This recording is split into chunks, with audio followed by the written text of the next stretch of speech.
All right, all right.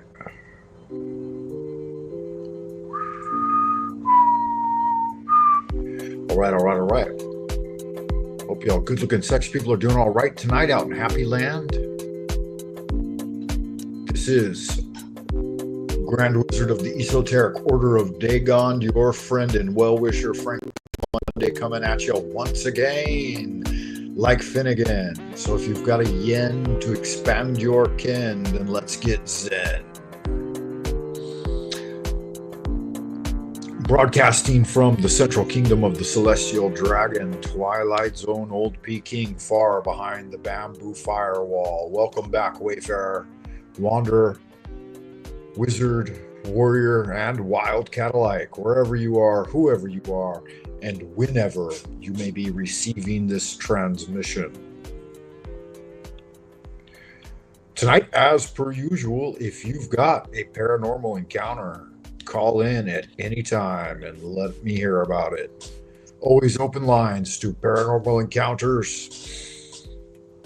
There are sometimes ghosts, vampires, zombies, otherworldly, extra-dimensional, non-human intelligences contacting people and communicating with them.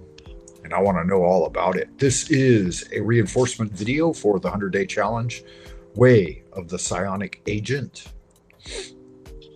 Quick shout out to old Frater Sal Smith, Esoteric Order of Dagon, Adeptus Exemptus. Good looking out, man. I hope you are doing well. Make sure you hit the like button and subscribe. Click the bell. Do all those things that make YouTube's algobots bark like Pavlov's dog.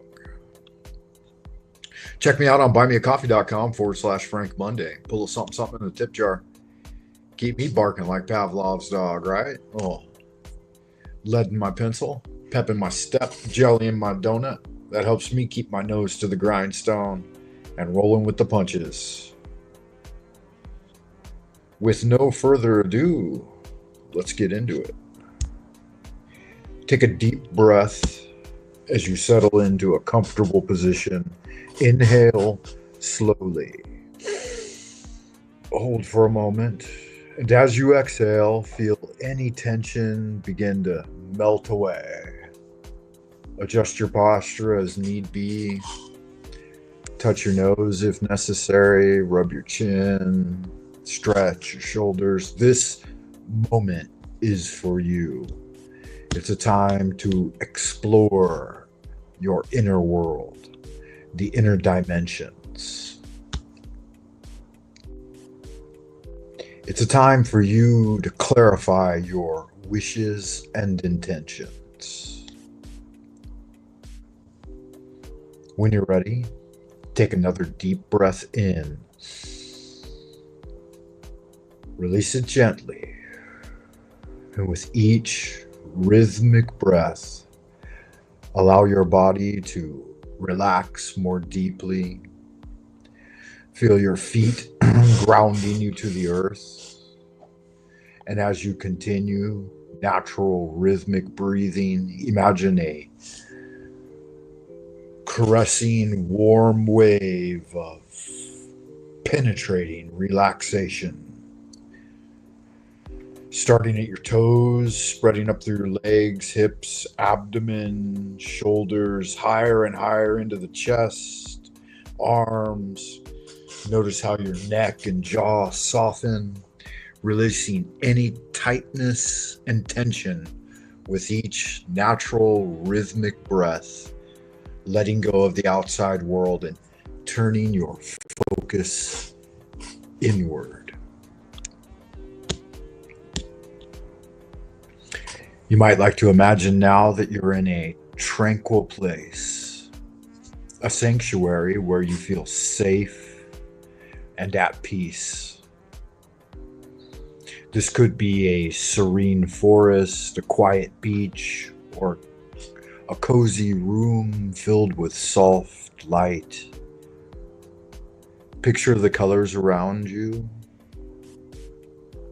the gentle sounds, each reinforcing your relaxation and any comforting sense that might fill the air. A gentle, cool breeze across your skin, the texture of the chair you're sitting in, the fabric of your clothing, the cool air as you inhale and exhale, letting go of all tension. In this sacred space, you can explore your deepest desires as you embrace this feeling of comfort and relaxation. Allow your mind to drift.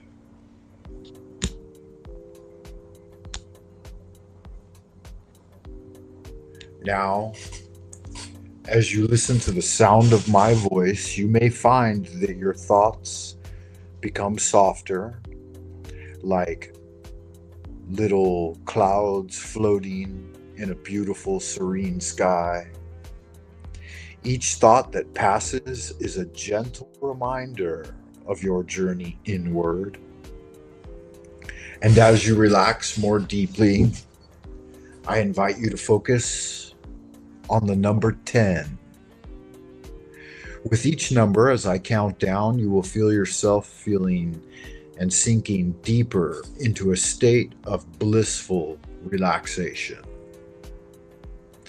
10, feeling safe and secure. 9, deeper and deeper. 8, relaxing more with each breath. 7, allowing your mind to open to the inward sensations.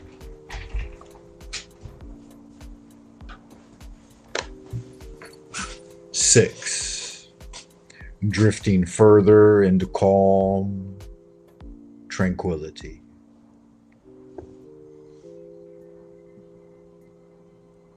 5, more than halfway there now, feeling serene and relaxed.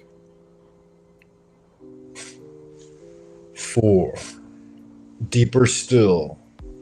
You might want to lift your shoulders or your arms slightly and let them drop on 3, almost there.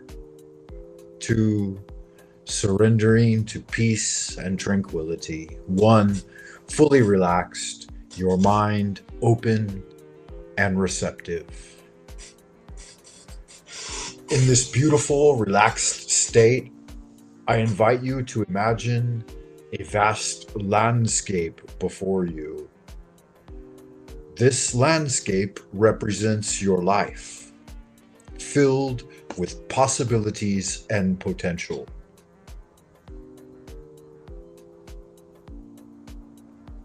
As you look around, notice that there are paths that stretch out before you, and each path represents a different aspect of your life, from relationships to career, health, and personal growth, as well as spiritual attainment.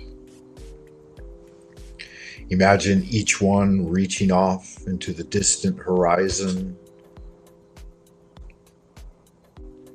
As you begin to walk along the path that calls to you most strongly, with each step, feel more connected to your desires and aspirations, more aware of what you truly want from this path. As you walk, envision the scenery changing, a reflection of your dreams and wishes.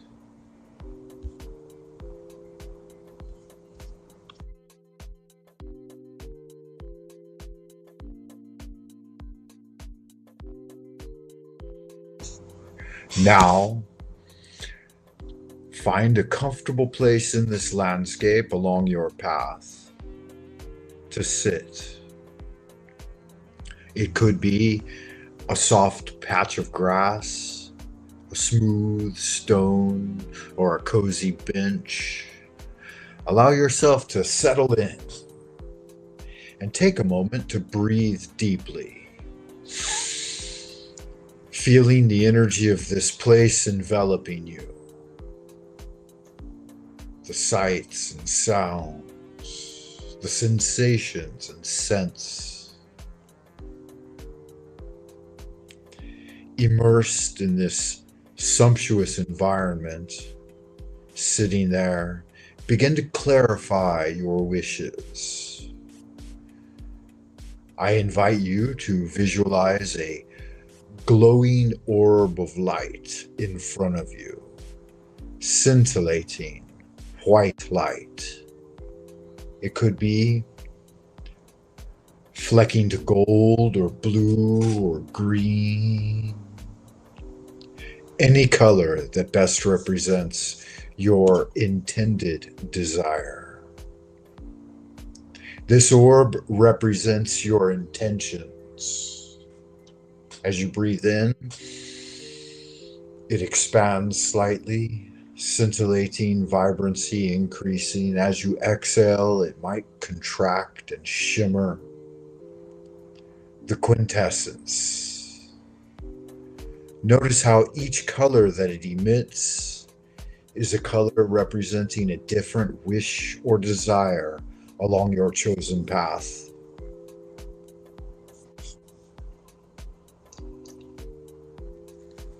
At this time, I'd like you to focus on one color that resonates with you.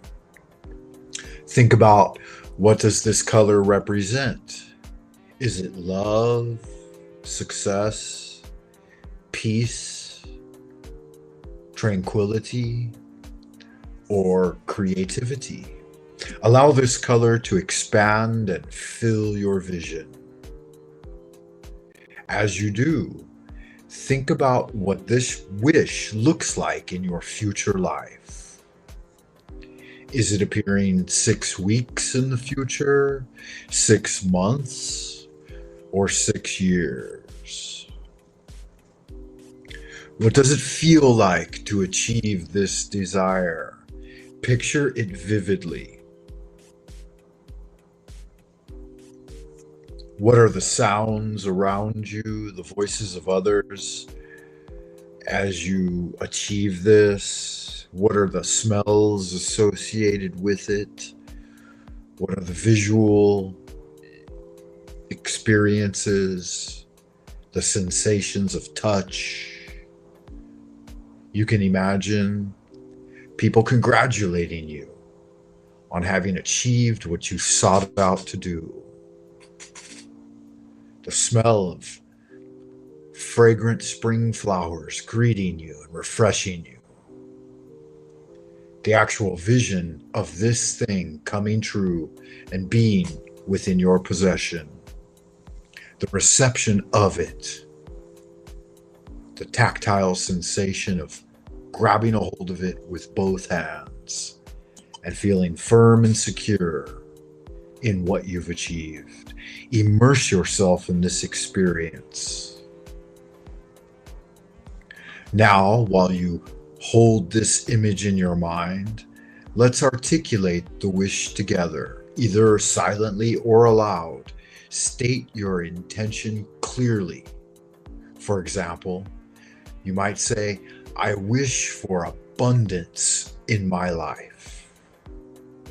Or perhaps, I seek deep, meaningful connections with others. Feel the power of your words as they resonate in this serene space. Allow them to take root in your heart chakra, growing stronger with each repetition. I have greater abundance in my life. I enjoy deep, meaningful connections with others. I have achieved the heights of spiritual transformation. Feel the power of these words. Allow them to resonate within you. Now, as you continue to bask in this feeling of bliss and achievement, I invite you to take out a journal or simply visualize writing down your wishes. From within the astral temple, you can imagine pen in hand, gliding across the page effortlessly. Begin to write down your intentions, letting your thoughts flow freely. There's no right or wrong here. Just allow your true desires to emerge. You might phrase it like, I'm open to receiving more love. I'm committed to my personal growth. As you write, envision each word as a seed being planted in fertile soil, ready to grow and blossom. Spend a few moments allowing your thoughts to pour onto the page or into your mind, tabula rasa, a blank slate, feeling a sense of clarity and purpose, enjoying that natural, rhythmic breathing that is the powerhouse of your being, the cosmic bellows, inflating as you inhale, collapsing as you exhale. If you find it challenging to express a wish in a particular manner, ask yourself some guiding questions like, what makes you feel truly happy?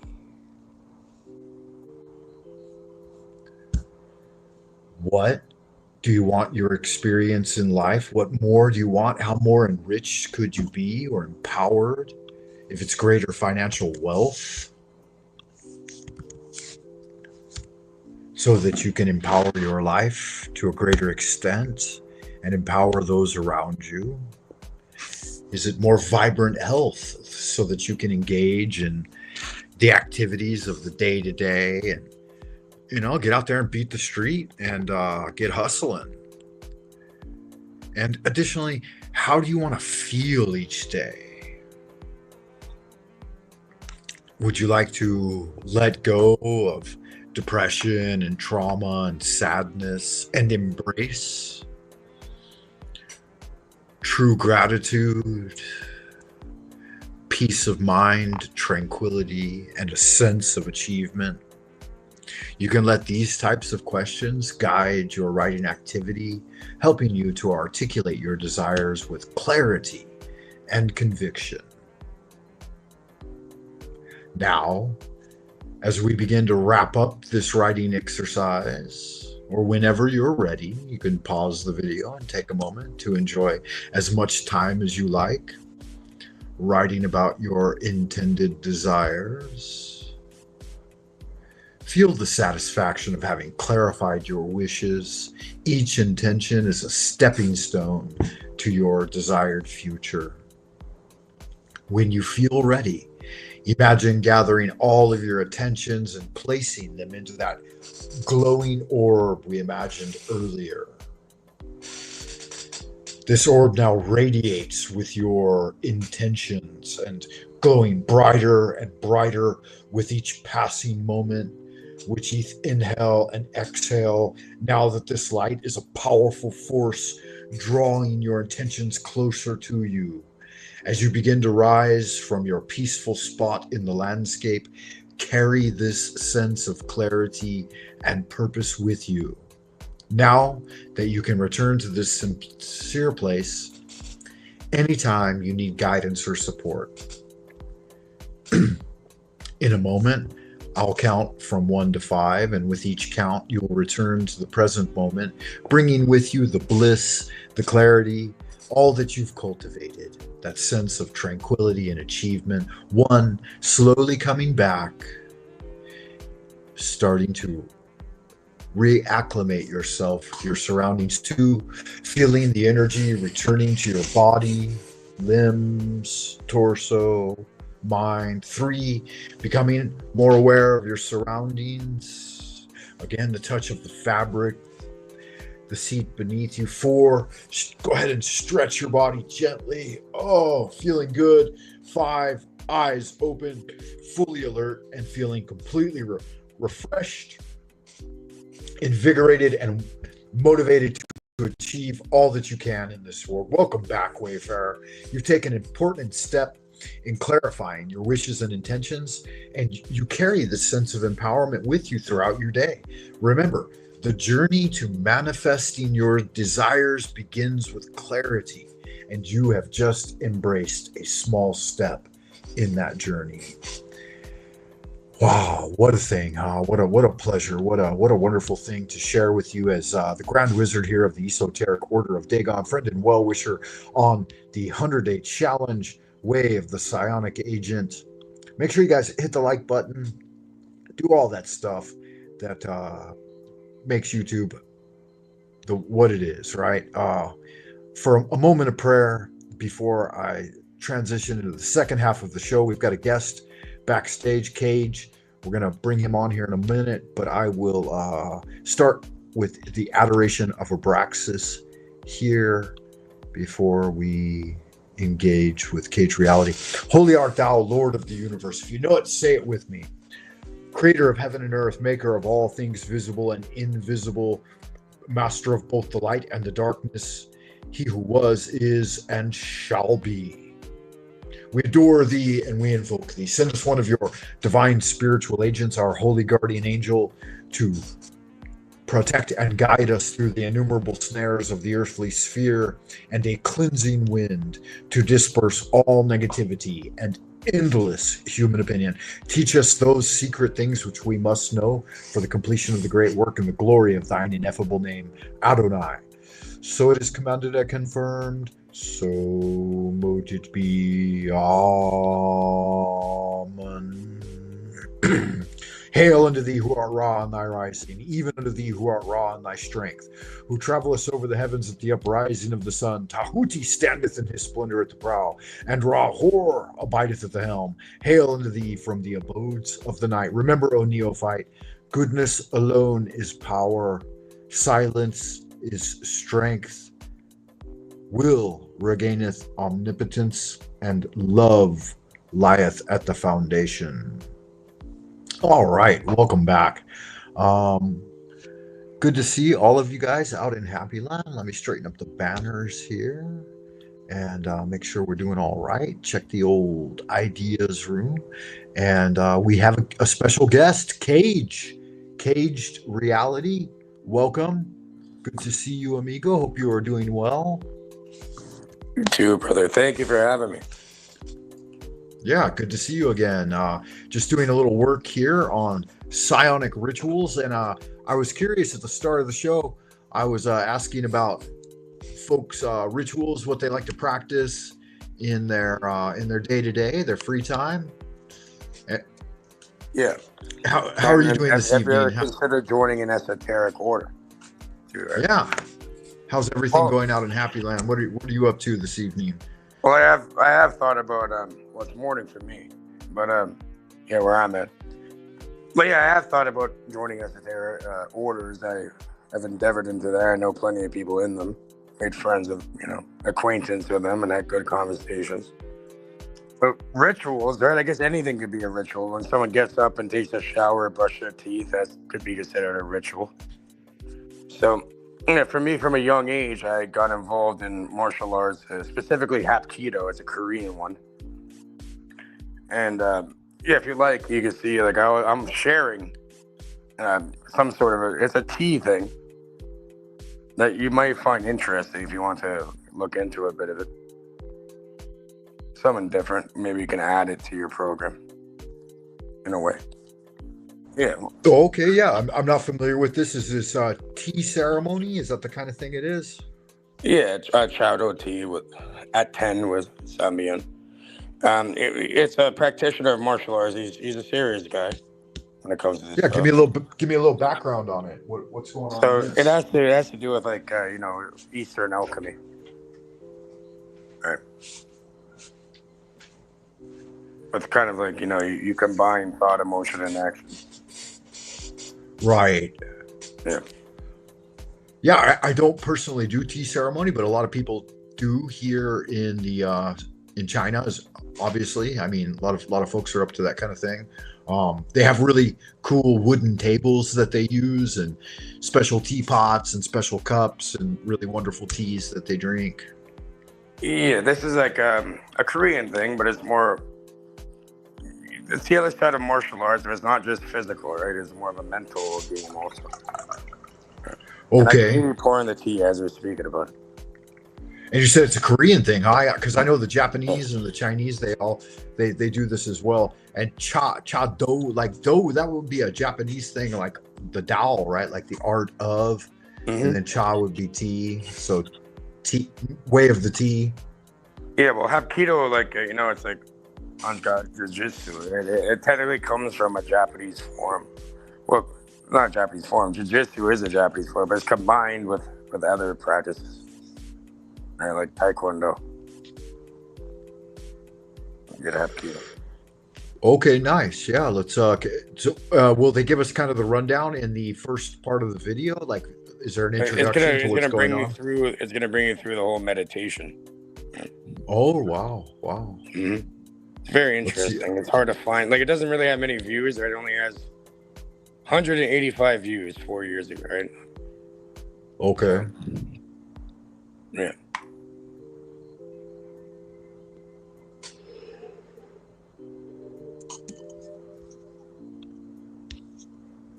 Yeah, that's a nice little scene he's got there, man. I'd love to have a fucking workshop like Okay, that. so It's gorgeous. you take a deep breath and you hold it. You can hold it for a while. And then you start to feel stress and disease. And your consciousness starts to shift, not in a positive way. And eventually you become more and more less conscious and lightheaded, and you can even pass out.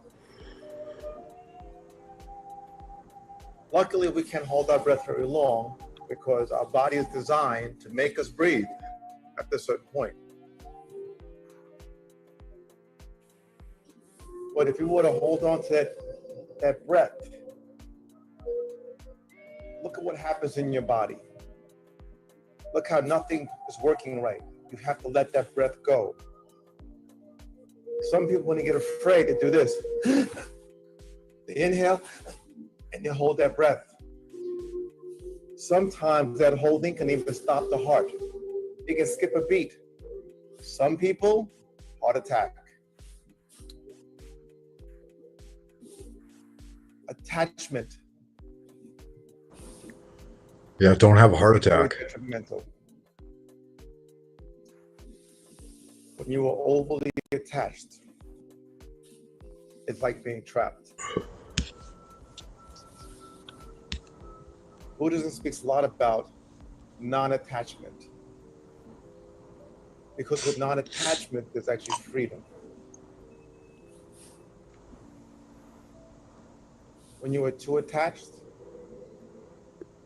to anything, you hold it, but it holds you. Especially when it comes to desires, powerful emotions. Holding on to something that someone else has done to you a long time ago, but you hold on to it. Holding on to something you want that maybe you haven't received yet, but because you hold on to it, it blocks so many other things coming to you.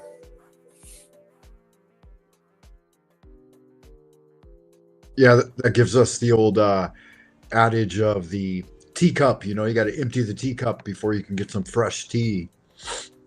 It's good. You got to let go of things. The Buddhist doctrine a little bit is a little bit nihilistic for me, but it's nice. It's a very nice studio that this guy has with the gongs and the tea table.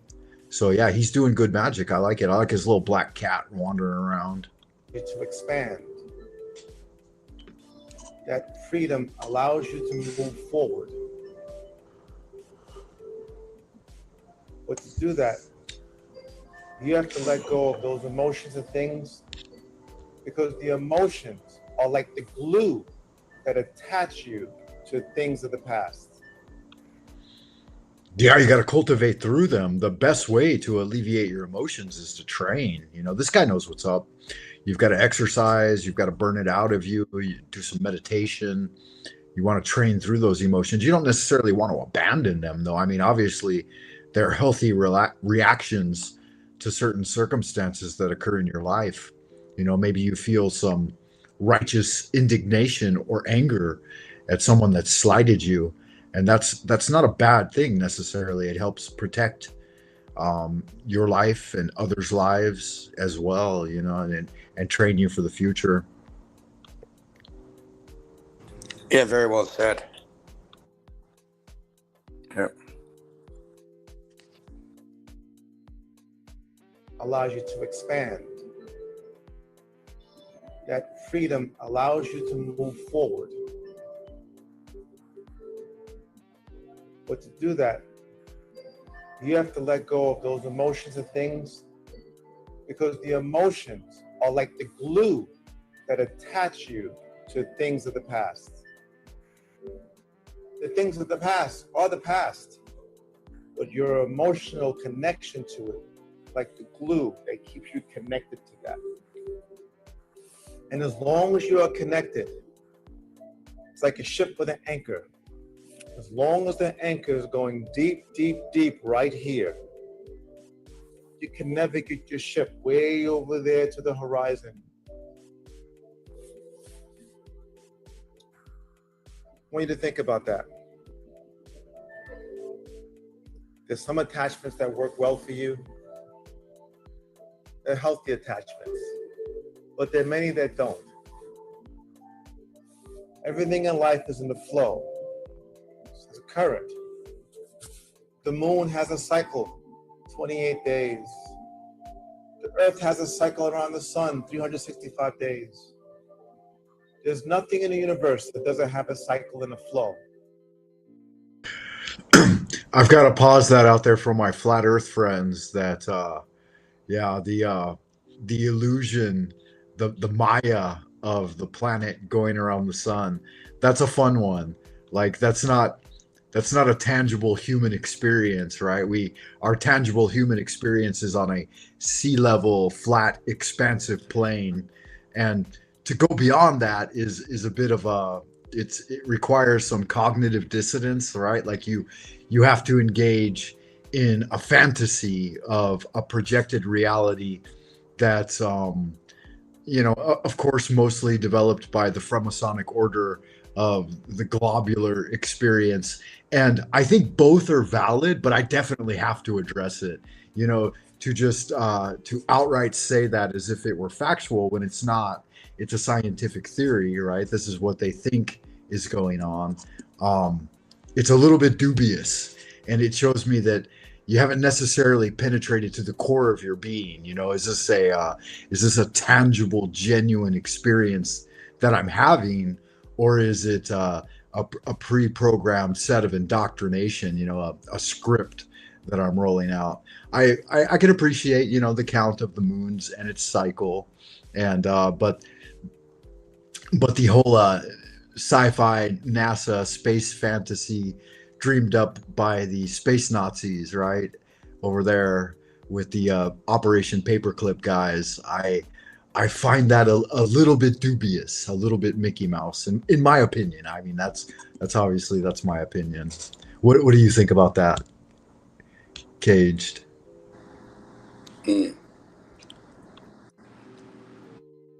Sorry, I was a bit distracted there. I was answering a message. Can you reiterate the question? Oh no, yeah, that's all right. I was just talking about Sherlock Holmes. He was talking to Dr. Watson one time, and in some of the Sherlock Holmes stories, and Watson told him, he said something about discoveries in space and Pluto and this kind of thing, and Sherlock Holmes, he said, the mind is similar to an attic that you can only be conversant in a certain amount of things. And he said, I don't care if the sun goes around the earth or the earth goes around the sun. He said it has zero effect on my tangible day-to-day reality. And Okay. sometimes we get too far from the point, right? Like people get mired in politics and the elite, the various country leaders and what they're up to, and I do too as well. Yeah, so But it's the ideal of cluttering the mind, and like that old quote, like the more you know, the less you understand, kind of thing. So, right, yeah, better to read one book 1,000 times than 1,000 books once. yeah, or like the Bruce Lee, right? Like I'd rather practice like one kick 10,000 times than 10,000 kicks at once, kind of thing, right? Exactly, yeah. So good magic there, but yeah, let's let him continue. We develop a personal history or her story, and we keep that story going. But remember, that's the story that we play over and over again. And it is a story. And we can change the story if we let go of the old narrative and say, okay, I'm done with this. Let's write anew. The Bible says, my tongue is the pen of a ready writer. That's very deep. Because your tongue is not only what you're saying out here, but what you're saying in there. My tongue is the pen of a ready writer. The ready writer is the universe. What you say with your mouth, what you say in your head, you are writing. In the Quran, when it says, it is written, it has a profound meaning. Because when a thing is said or something is written, that's the beginning of it giving birth into the physical world, into your life. Once you write something down, with your tongue, with your thoughts, the universe does that for you. You are writing your story. So, today I'm going to do teas a little bit differently. So as you know, I always use 2 cups. One for me and one for our beloved, those who have passed on. If we had 5 people here, I would have 6 cups. So today, I'll show you a different way. I'm going to put these cups aside. I'm going to do the tea the same way.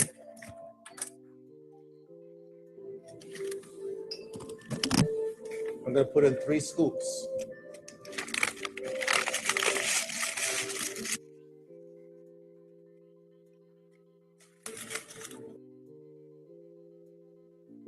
The past,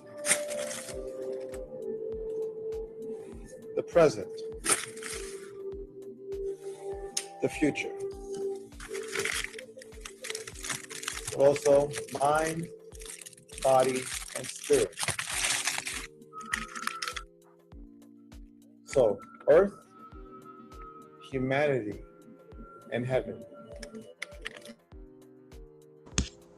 Yeah, it's nice that he gets the theory of thirds, the division of threes, right? We have the body, mind, and spirit, the past, the present, and the future, heaven, earth, and then mankind manifesting between these, and then of course the 3 Danteans correlate with this, right? With the the upper infernal and lower Dantean, the infernal the Dantean at the elixir bottom, fumes. the middle Dantean, the terrestrial one at the center, the Christ consciousness, and then the Hard celestial pans and Dantean hora, the tria prima at the and top. alchemy, salt, sulfur, and lead, etc. It goes on and on.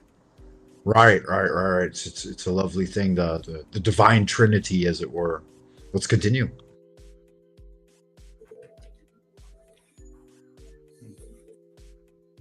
Okay, so if you notice, I didn't warm the teapot because I spoke a little bit longer. I want to be, conscious of time. and have time integrity. So what I'm going to do, what I'm doing, I'm warming the teapot as we are purifying the tea. As you know, when the tea comes out of the ground, it has impurities. When you put it in the pot, you have to clean or cleanse or purify the tea. And as we do so, we think about ourselves and our impurities. The tea will help with cleansing the physical body and the cells. But we want the tea also to help with purifying mind, heart, and soul. Even if it's just a little bit, it's moving in the right direction. So close your eyes for a moment and think of something that you can let go of today. Some attachment to something that just is not right. An emotional attachment, an attachment to an emotion. Some people are attached to being angry, attached to being sad, attached to being ashamed. Whatever it is, dispel it. Choose to let it go. Yeah, that's nice. They say in the path of Tao, every day you give something up, you let go of something. Yeah, the attachments. Yeah, they're the chains that bind you. Like in the pathway of the magician, I often reiterate the idea that we should break free of the chains of karma and the zodiac and the emotions and the day-to-day struggle, right? These are all things that we ultimately we have to let go of. And in the end, we'll let go of them whether we want to or not, right? So it's a thing, you know. It's an interesting thing.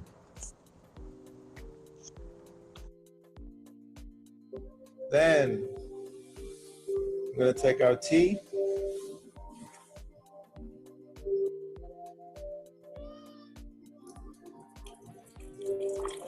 I'm pouring it into the cup.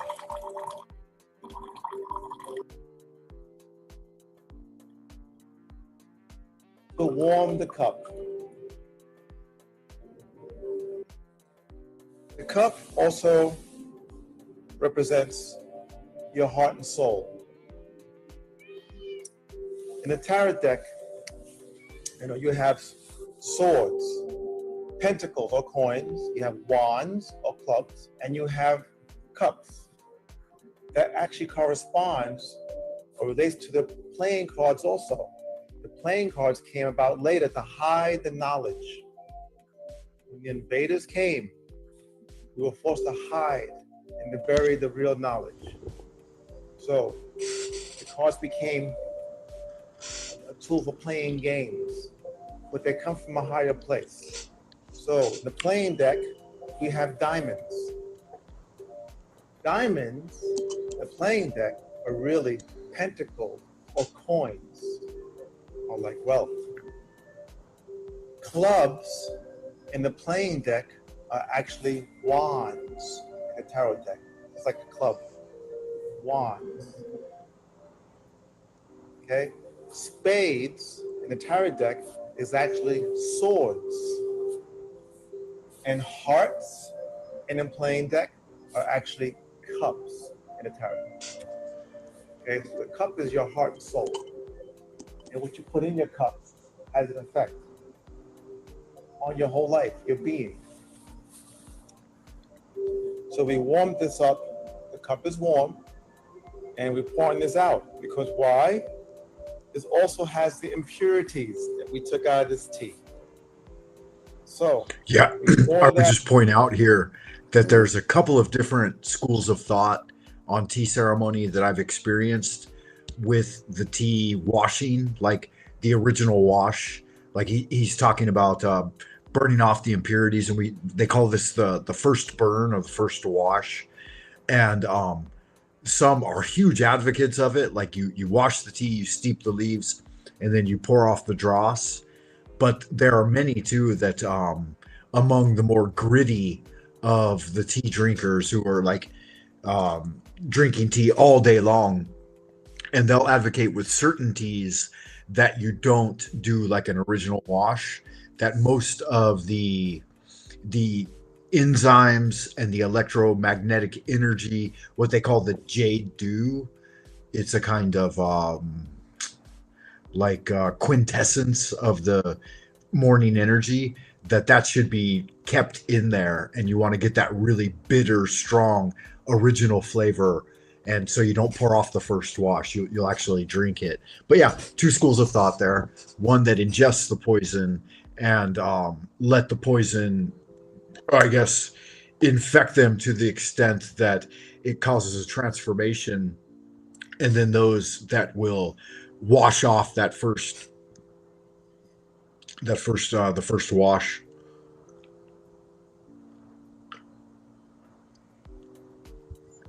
So yeah, that's all. Just a couple of schools of thought there, Well, and you might well, try yeah, both. it sounds very alchemical, and like Western alchemy and Eastern alchemy is very different. Right. In traditional alchemy, right, it would be calcination, dissolution, separation, conjunction, fermentation, distillation, and coagulation. Right. Right. So that's pretty much what they're doing in those steps, right? They're coagulating, they're fermenting, they're distilling, they're, in a way, they're removing impurities and all that in order to have a desired result. And there's many different ways to the same path, right? Yeah, sure. It's like cooking any recipe, right? You can just switch up the ingredients a little bit. You're still gonna have the same result, though. Hopefully, maybe Right, it might be right. slightly different. But, Yeah, and it depends on the tea you're using. Like, right, there are so many different kinds of teas. Like Mao Jian is a very fine, like kind of green tea that it's one in particular that you shouldn't wash first. And it depends on the quality of the cultivation and whether or not you actually trust it. And then there are stronger, darker teas and all different kinds of teas, right? Yeah, so you really want to. And if you're doing tea ceremony, you're going to be, obviously you're going to be versed in teas, so you're going to know what you're using. The other thing is you could add psychedelic mushrooms to the mix, and any other type of dried herbs that you enjoy. You might have, and of course, you'd want to consult with your versed practitioner in healthcare medicinal herbs. practitioner and all that. Yeah. Yeah, right. Exactly. We're not giving any health So I'm advice looking like here. you can just use pure water, right? You don't need to use anything or add anything to it. I think it's more of a mental process, a subconscious process, and like what you add into it's really irrelevant. Maybe it could subconsciously do something, or physically even do something. But yeah, I think it's more of a process behind it, right? It's like a Yeah, that's part of it too, right? It's the method, the methodology, right? And it's an inner cultivation anyway, so it doesn't necessarily, like you said, it doesn't really matter per you can se. just breathe air at that point. Yeah, You don't right. need anything. Go ahead, let him play. Yeah, give me a sec. But so how did you? So yeah, you're learning certain techniques, right? Over there. Yeah, absolutely. I'm affiliated with the White Cloud Temple here in Beijing. Very interesting. So do you do the physical, like martial art part too? I do, yeah. I've been doing martial arts since I was a kid as well, and I try to do 45 minutes to an hour every day of some form of cultivation, and then I go to the temple typically on the new moon and the full moon, and converse with the priests there. We don't have monks in our order. We have guys that, most of them are, they're regular family dudes, but some of them spend a lot of time at the temple, and there are various reasons. Like, typically people who choose a monastic life, it's because something tragic has happened in their family, like either they're orphaned or someone died or they're cast out. Yeah, some sort of But a hardship. Okay, trials and tribulations. right, right.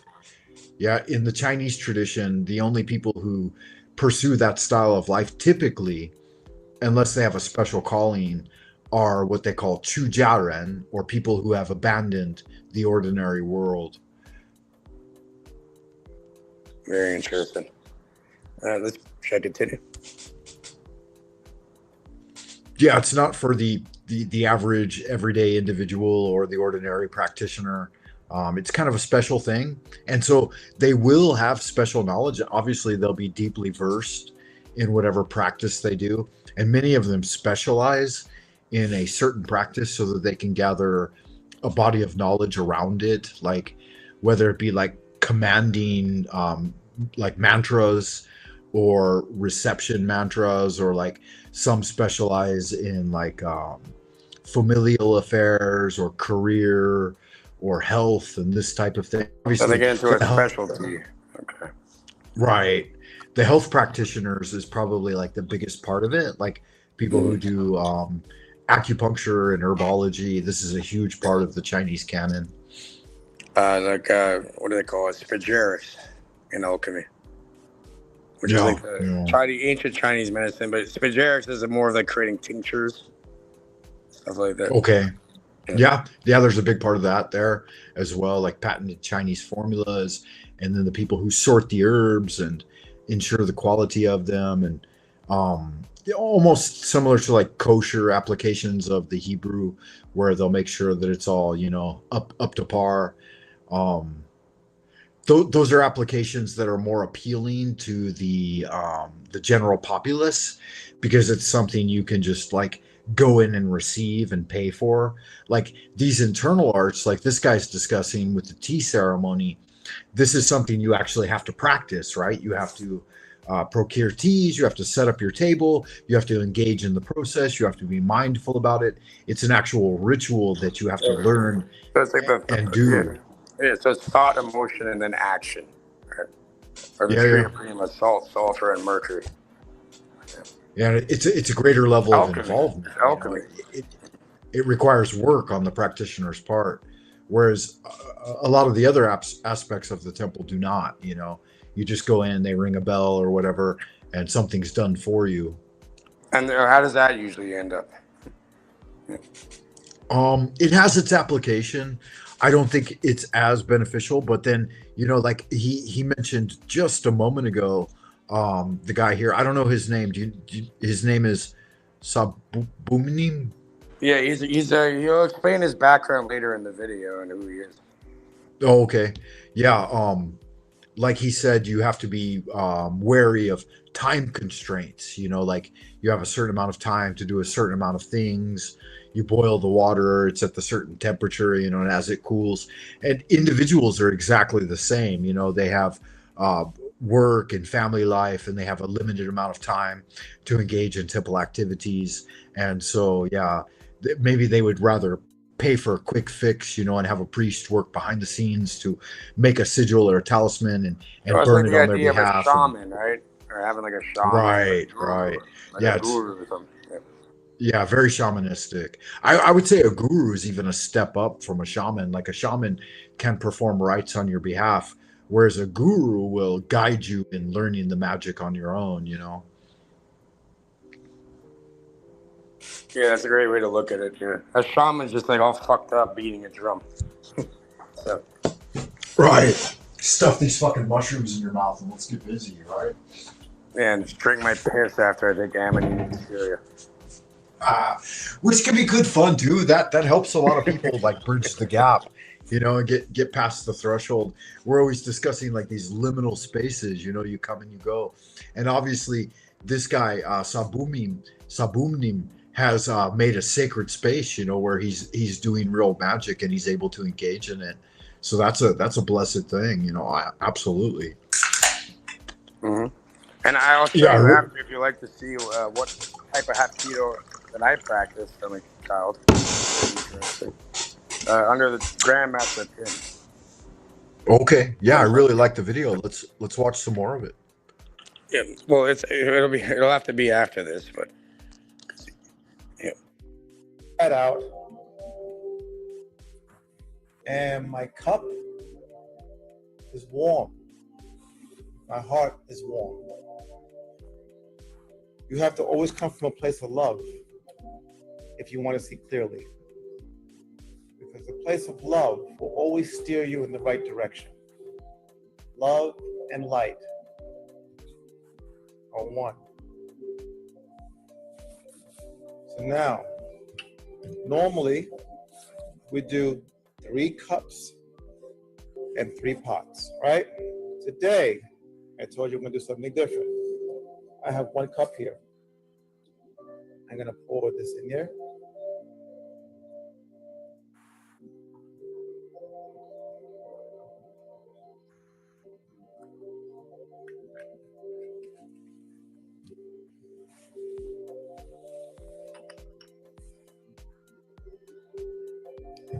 And now,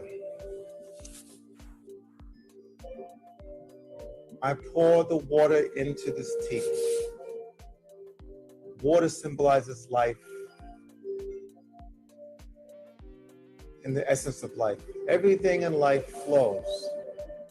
When it doesn't flow, it becomes stagnant. Even water in the wilderness, when the water is flowing, that's usually water you can drink. When water is stagnant, it starts to take on toxins, bugs, impurities. We are meant to flow through life.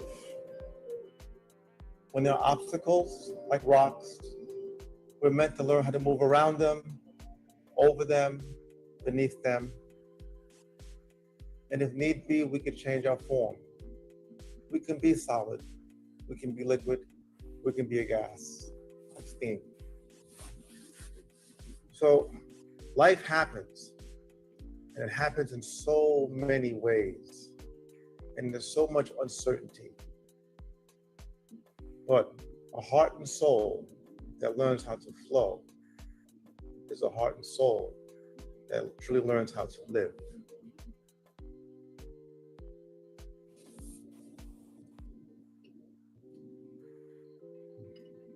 So the essence of water combined with this tea that comes from the earth together makes a unique substance.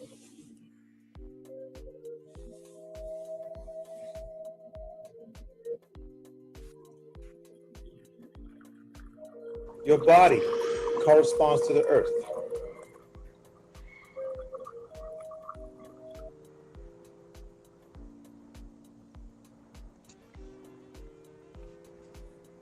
In the Torah, when God created humanity, when God created man and woman, it says they were formed out of the dust of the earth. What is the dust of the earth? The translation is dust because those who translated didn't have the deepest understanding. Much of what we get in religious texts have been translated by people who didn't understand language, the original language, or the culture, right? It only had a mindset that worked for that time that they were in. And that's why translations always change. So think of not the dust of the earth, think of the subatomic matter, the tiniest particles of the universe, because that is what your body is made out of. In your body, you will find carbon, oxygen, all the minerals. You'll find everything. Much of what this table is made out of is in your body. If you took a handful of dirt, much of the subatomic matter that's in that dirt is the same that's in your body, just rearranged differently. So this tea comes from the earth, represents your body. Water represents soul. Because the soul, just like water, if you put water into this pot, it will take this form, the pot. If you put water into this bowl, it'll take that form.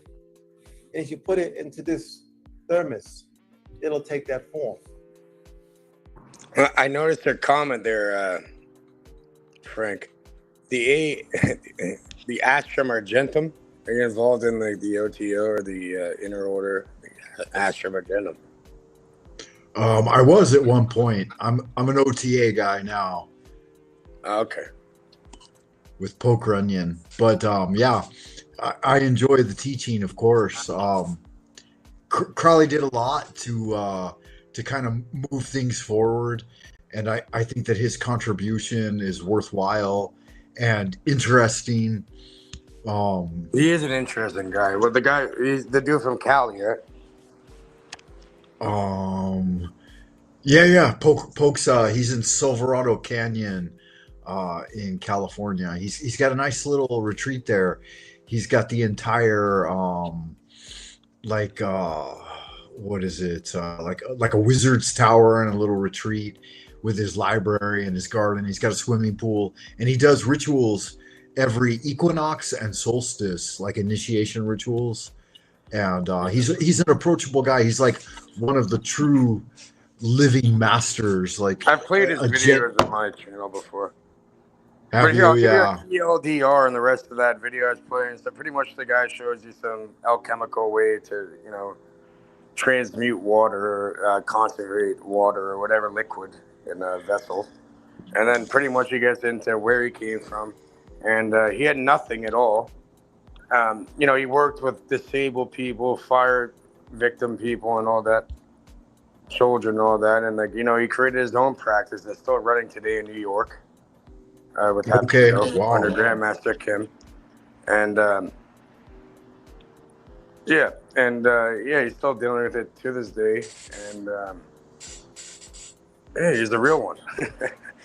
You're just trying to give people a way in order to consecrate water to have a better effect on them. Yeah, absolutely. It's good magic. Here's how the Chinese gals do it here in China. They do a lot of TikTok videos on their tea ceremony, right? So you'll see she does the original first wash and then poured it off, and snacks are included. Obviously, this is kind of a ghetto presentation of it. No, but this guy's for real though, and he started with absolutely nothing. But yeah, pretty much what he said. He had a pocket full of nothing and a heart full that was filled with gold. And he got enough people to sign up, and he made his own practice that's going today. It's called Happy Kicks. And you said he's in New York City? Mm-hmm. Yeah, I think he's in Brooklyn. In Brooklyn, okay. Wow, yeah. That's a big deal. Yeah, New York's it's a dynamic place, man. I was there a little bit, not much. I lived in Boston for a while. Yeah.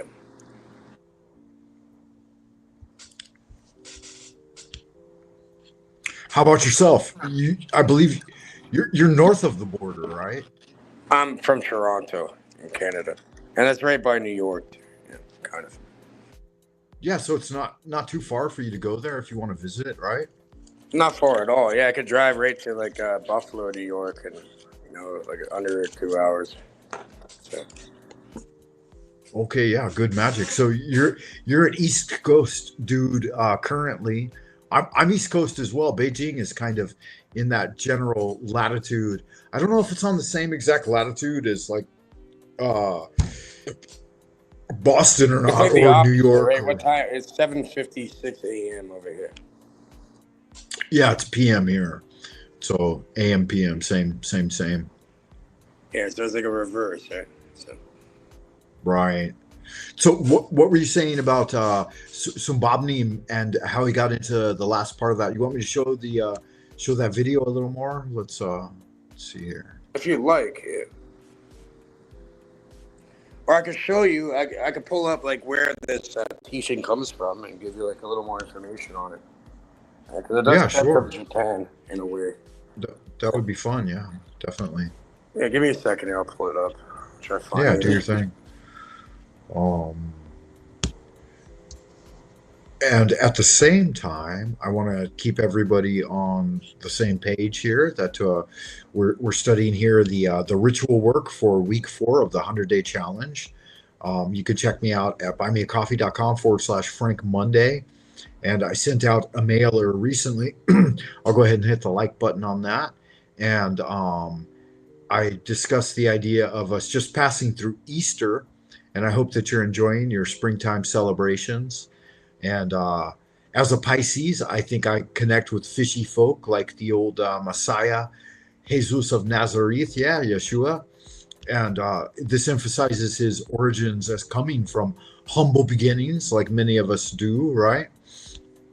And that he engaged in some serious ritual work, right? He did healing rituals and exorcisms, and even curses occasionally, right? There was a few times when the old Grand Master of the Essential Way got angry and had to do something to forward his magic in a way that not everyone necessarily agrees with. And I think as we move forward in the 4th week of the 100-day challenge, it's important to keep in mind the contribution of great magicians and that they laid the groundwork for us to communicate with God and his angels through magic and ritual. This tea ceremony that Caged Reality brought to us is definitely one of those types of activities. And yeah, so good magic to be sure. Yeah, as they say, right, we're built off the shoulders of giants. Indeed. And many people don't realize that, don't give credit and gratitude for that, but we have to continuously, and I see this in a lot of younger people these days, and I guess in all times, is that they don't necessarily have a deep connection to all the work that was laid for them. And I think architecture is one way that we can connect people with that. Like many of the buildings. True, man. And you know what? Like, I'm one of the few younger ones, right, that are carrying along this torch. Yeah. I'm probably about absolutely, Frank. Yeah. Yeah, it's our duty and our responsibility to promote these things and transmute them. Like with Xingyi and Bagua, like the 2 styles of Chinese internal kung fu that I learned throughout the years and continue to practice. There are many like subtleties and refinements that for the mainstream, because I watch the Chinese internet and the mainstream just totally doesn't know them, and they don't see the linkage and they don't know the direct connection. And so on the Chinese internet, I make videos for like kung fu and like specifically with Xingyi and Bagua, which are 2 internal arts that are native to this area. A lot of folks, they don't have the direct transmission, and yeah, so it's interesting. Like, and sometimes they chafe at that. Like, they see a Westerner that's teaching Chinese martial arts, and they think, oh, you know, that's not cool. You shouldn't do that. It's like cultural appropriation or whatever. But it's like, wow, fuck. There are a lot of things you're overlooking or missing, or not necessarily getting the essential quintessence of it. That it's my duty and responsibility to bring those forward sometimes. So yeah, that's good fun. Yep. And here, I'll pull up the history of what I've learned here.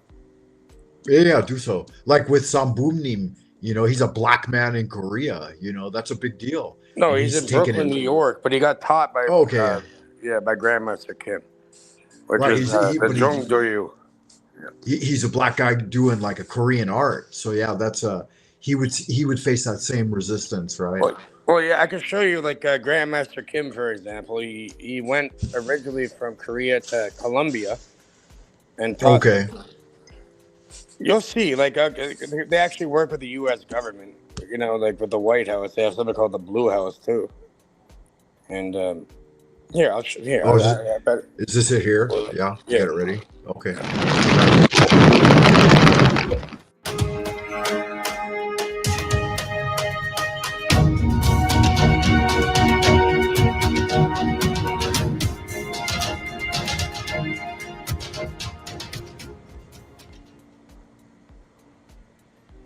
Hapkido is a Korean form of martial art that is combined primarily of two other martial arts forms: the grappling martial art of Aikijujutsu and the striking and kicking techniques from the Korean martial art of Taekyon.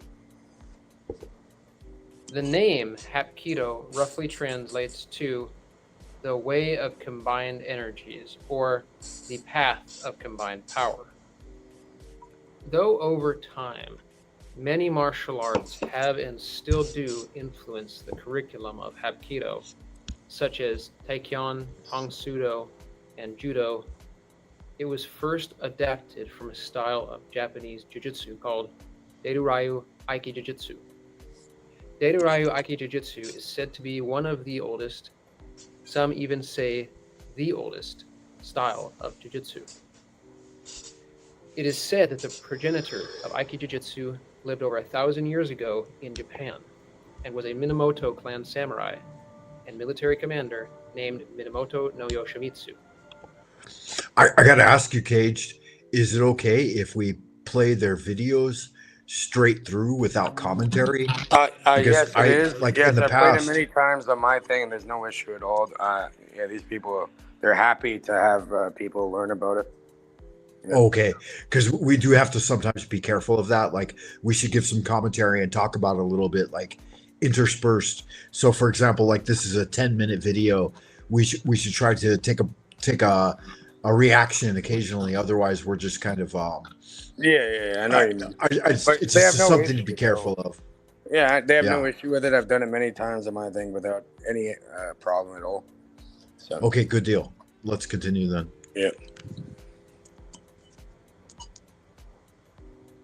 Oh, sorry. Let me. I think I muted it. Okay, and the you might vital want parts to of the human body, as well as rewind a develop little bit. techniques for hold. Yeah, Named there you go. Minamoto no Yoshimitsu.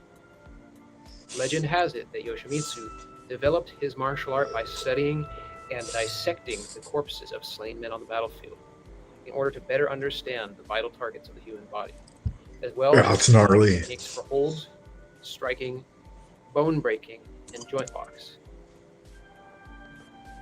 Yoshimitsu was also known as a great swordsman and military tactician who would have likely been educated in Chinese military strategy such as Sun Tzu's The Art of War, which would have already been quite ancient even in his day. One fact that is often lost on people today is that Jiu-Jitsu was originally a very weapon and armor-oriented martial art that would have been practiced and utilized much differently than what most people know of as Jiu-Jitsu today. Yoshimitsu's descendants later settled in the village of Takeda and took on the Takeda surname. The martial art of Deiryu Aikijujutsu was passed on from generation to generation exclusively within the clan, eventually being taught to Sokaku Takeda. Being born in the 19th century, Sokaku grew up in the time of the Boshin War, a time which saw the modernization of Japan and the end of the samurai warrior culture. Takeda is said to be one of the last real live blade sword duelists of Japan, this being in a time where swords were becoming outlawed. However, in the late 19th and early 20th century, there was also a movement to preserve some parts of traditional Japanese culture. Yeah, pause it and just to comment on that real briefly, like the idea of outlawing swords. This is something that has occurred within modern day Beijing. I've been here over 20 years now, and originally when I first came here, there was a big like fair trades and shows, like sword shows and stuff, and people could openly buy and sell swords, and they still do it in most of China, like Greater China, but for the most part, it's discouraged in major metropolitan areas. But the reason I point this out is because nearly, I would say 90% of the sword art now is based on these really flimsy, what they call wushu or spring steel swords. Yeah, it's like fencing. Yeah, they're super light. Like they're made of a very thin material and they're not dangerous. I mean, they can be dangerous, obviously, but like it doesn't require, like it's mostly done for performance. It doesn't require any actual like training in order to use one of those swords, whereas even a basic combat sword would be 4 or 5 pounds, and these are just the ones they use are like the weight of a badminton racket. It's like just several ounces. And so actually training with swords that have weight is far different. You can't do any Yeah, you can't do any of those flowery movements or those grand articulations or the flopping of the sword back and forth and all of this thing. It's totally impractical when you're actually wielding a real blade. It's a very different thing. So yeah, it's Exactly. it's nice it's nice that he pointed that out. Yep.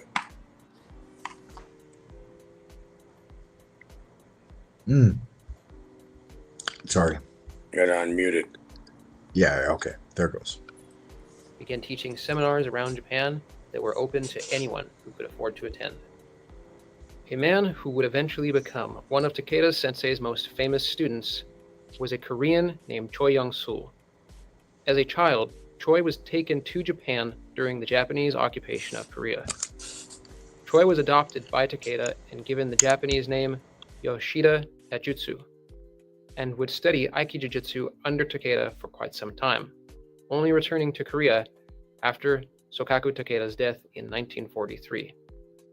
There is some controversy to the extent of Choi's training under Takeda due to lack of formal training records, and as to whether or not Choi was adopted or merely a servant. Regardless, it is accepted by most today that Choi certainly had a very good understanding of the techniques of Aikijujutsu and must have had some formal training. After returning to Korea, Choi was observed in a physical altercation with 2 other men who he was able to successfully defend himself against. The man observing this altercation was named Su Bok-sok, who was a practitioner of judo and invited Choi to train with him. They opened a dojang in the upstairs of a brewery, and they first started to teach a martial art they called Yosul, which is the Korean pronunciation of jujutsu. At first, this was mostly just the throwing and joint locking techniques of Daido-ryu Aikijujutsu, as well as some basic strikes and low-line kicks. Later, Choi would become a bodyguard of Su's father. Yeah, I'd like to point out for a moment, if I may, the levels of engagement in battle, right? So, like in the traditional Chinese martial arts, you have the ranged attack, right? Will be like bow or shuriken or something thrown. And then you have melee combat, which would be striking and kicking. And then the next level would be a little more interior. So you have elbows and hips and knees, and then throwing moves. And then you have grappling. And then from grappling, you have the throws. And then you have the ground level, which will be like, the wrestling arts. And so you have all these various levels of engagement. And it's important to point these out, that there are various distinguishing features with each one. But if the movements are pure and done correctly, then they should be applicable at any level, yes. Right? So the same series of motions should be from the base level, from twisting and throwing and grappling. That should all be applicable. Yeah, out to the level of striking and attacking. That's why I love Hapkido so much, because it's like the art of combined energy, right? So instead of being like a soft or hard style martial art, where you're either defensive or offensive. For example, an offensive martial art would be like Muay Thai. You have 8 points of contact, right? Right. So, yeah. So this is I guess a hybrid, or you use both, and you use the opponent's energy. Yeah. And that's a truth with a lot of Japanese, Korean, or Chinese internal martial arts, is that they're at their essential essence, they're already like mixed martial arts. They mix the applications quite well. Yep. Yeah. Mm-hmm. So the profession of bodyguarding would become an almost unspoken tradition and a historic trend in Hapkido that has continued even to present times. As time went on, Choi began to gain a reputation as a great instructor, and martial artists of other backgrounds began to train under him. Now, Choi may have been quite happy teaching the techniques of Aikijujutsu, But at that time in Korea, after a long and harsh Japanese occupation, there was a push for Choi to Koreanize his martial art. They begin adding more striking and some of the advanced kicking techniques from the Korean style of Taekyon. And eventually, a new name was chosen for this martial art, and they called it Hapkido. In the years that followed, Korea would suffer much political unrest and economic instability, as the country took center stage in the century's great international battle between political ideologies. As is often the case, it was during these historically rough times that this new hybrid martial art that contained a combination of both striking and grappling techniques began to flourish. Hapkido was arguably in the right place at the right time. The students of Choyang-sul would go on to establish many different styles of Hapkido and offshoots of Hapkido, such as Kuksu-wang and Hwarang-do, as well as other less-known lineages. Jihan Jae was Choi's most famous and influential student, and perhaps the person the most responsible for the spread and popularity of Hapkido, having already had an extensive martial arts background before training under Choi. Jihan Jae is often credited as having added the many striking and advanced kicking techniques that are found in many styles of Hapkido today. In 1961, General Park Chung-hee overthrew the Korean government and became president of the country. Ji, who had become an instructor at the Korean Military Academy, quickly gained a reputation for his skill and prowess in the martial arts. He was given permission to instruct the Military Supreme Council in Hapkido techniques. From there, he would go on to become the hand-to-hand instructor for the presidential bodyguards of the Blue House, the Korean equivalent of the White House. In this position, Ji's reputation and influence grew. New opportunities came to him, including going on training missions abroad. Yeah, I think it's interesting that we should point out the Blue House as opposed to the White House. Not that it's necessarily... So what they did, man, was they brought people in from over there to teach Hapkido to like the special forces, to like the Secret Service and all that. In exchange, they gave them American weapons when they got this technique from them. Now, we'll trade you weapons so we can have that CQC, you know, that hand-to-hand. So, yeah.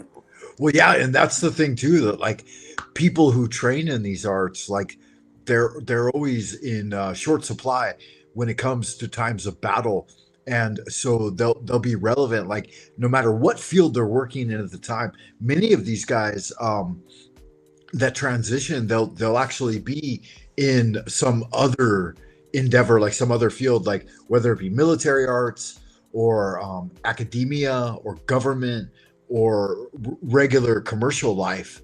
They'll, in times of battle, they'll absolutely be pulled in because they train regularly, ritualistically. And so like me, for example, I'm just a high school teacher, but because I've maintained my systems and I train them, and just recently, maybe 2 years ago, I started a basic class at the academy I'm at. And like all of the Chinese who do like martial arts and stuff, they took immediate notice, and they're like, good God, like your system is absolutely pure. And so they promoted it, and they're like, this is great. Many of the kids aren't interested, but like that type of energy will always be tapped when it's needed, like within the nation. So it's just it's good fun. And again, I'm just giving commentary to support the idea that we're not just streaming their video. No, and I have no issue with that. I have permission. But regardless, yeah, we can continue. These are brothers. Yeah.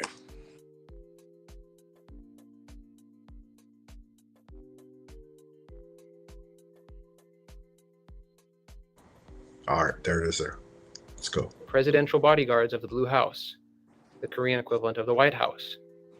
In this position, Ji's reputation and influence grew.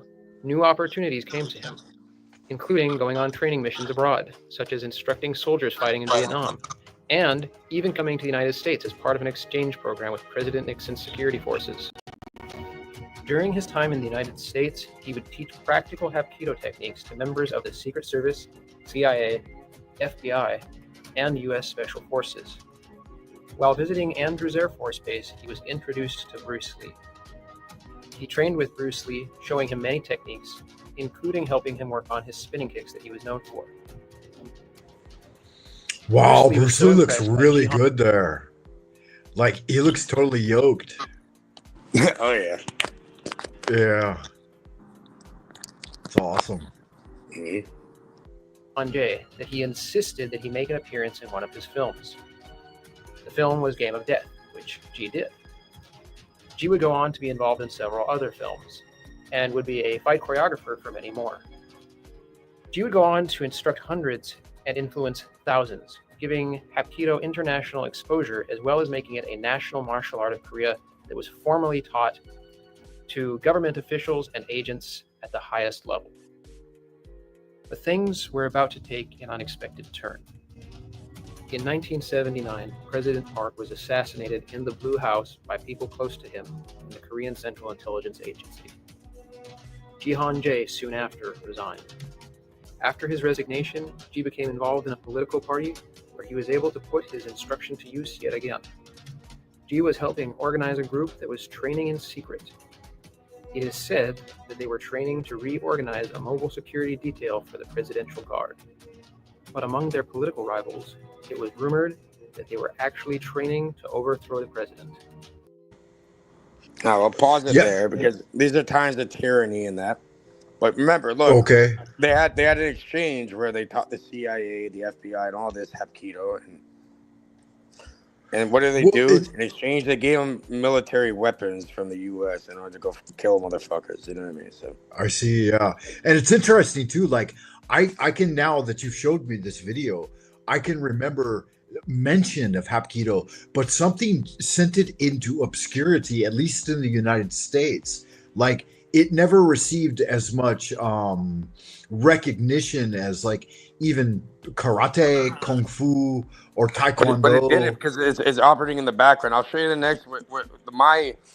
They're not even talking about the Hapkido I've learned, right?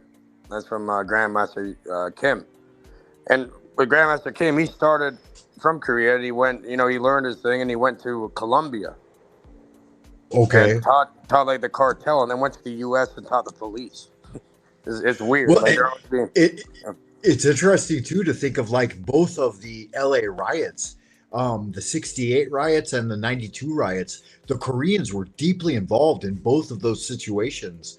And during the 92 riots, like the Korean rooftop gunners, like they were well known throughout like the entire United States. Yeah, but you got to differentiate between South and North, right? Two different things. Okay, sure. Yeah. And so where does this come from? This is It's more South of a Korean. South, It's not North South Korean. Korean. South Yeah. Korean. Okay, gotcha. Yeah, so they're not like all fucked like that. Yeah. Yeah, it's almost done. Members of the group were swiftly arrested and imprisoned, some even being executed.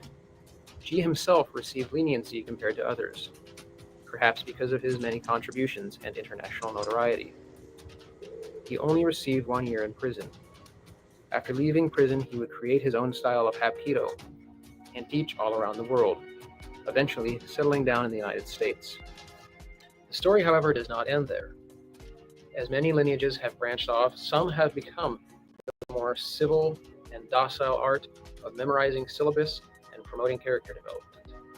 Others have remained more obscure and esoteric, and still others have maintained a place in the tumult and conflict of this world.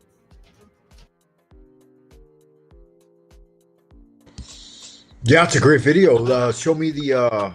Yeah, I'll show you what I've learned. Yeah. Okay. Yeah, go ahead. It's a Jungdo Ryu. Have come from Korea, and more specifically, they fall under a federation called the Jongdo-ryu, a hybrid style of martial arts created by Grandmaster Yong Sok Kim. In this video, I wanted to detail a bit of his history developing it.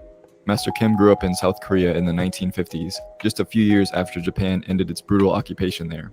This was also at the same time as the arts of Taekwondo and Hapkido were officially born. He began studying martial arts as a child when his father enrolled him in Hapkido classes to toughen him up. He spent several years training under various first-generation masters of both Taekwondo and Hapkido, before eventually opening his first Hapkido dojang in Seoul in 1969. He continued training and teaching with other up-and-coming masters of the time.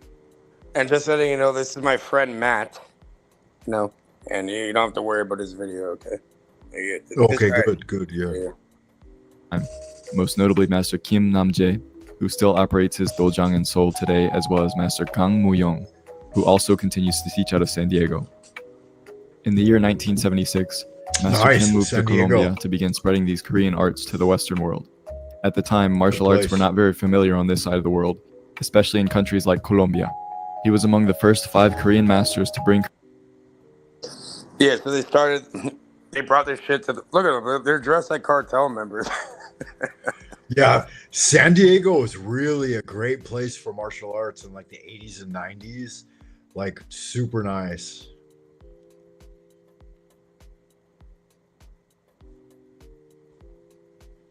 Yep. Yeah, these guys, and the guy who taught me was not even, it went worldwide after they brought it over here. Korean arts to Colombia. Over the next few years, he opened and developed his own academy in the city of Medellin, teaching to survive as he had no knowledge of Spanish yet and was working to support his wife and 2 young daughters. In 1980, due to the growing danger and threats to his family, as well as the rapidly increasing drug trade in Medellin, Master Kim set his sights on the United States. He left an extremely successful academy in Colombia that continued to thrive after his departure. He found an opportunity here in the city of New Orleans, where he started by teaching at the local police academy before eventually opening another studio of his own. It quickly grew to success.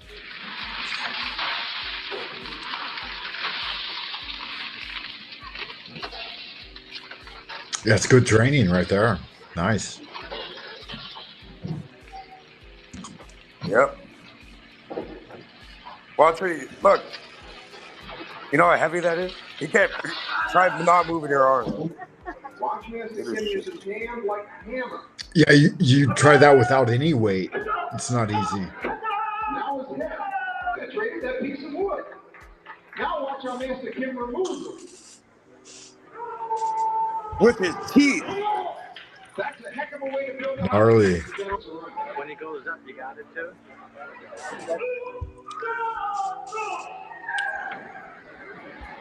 And then again in 1983, it was time for Master Kim's next chapter. Pause it real quick. That's one of the things like that my our Shifu in San Diego, like he really disliked was like, in order to generate more students, like imagine us here on YouTube, and in order to generate more subs, we have to do panel chats and live streams and stuff like this. And for the Kung Fu scene back then, like they had to do circus style performances. And so breaking boards and breaking bricks and doing supernatural Kung Fu feats. Like this was one of the things that Shifu never really liked doing because it's very showy, but you have to do it. You know, it's very show and tell, right? Yeah, it's very show and tell. But it gets people like, oh, I want to do that too. Right. You have to advertise. And so that's a part of it.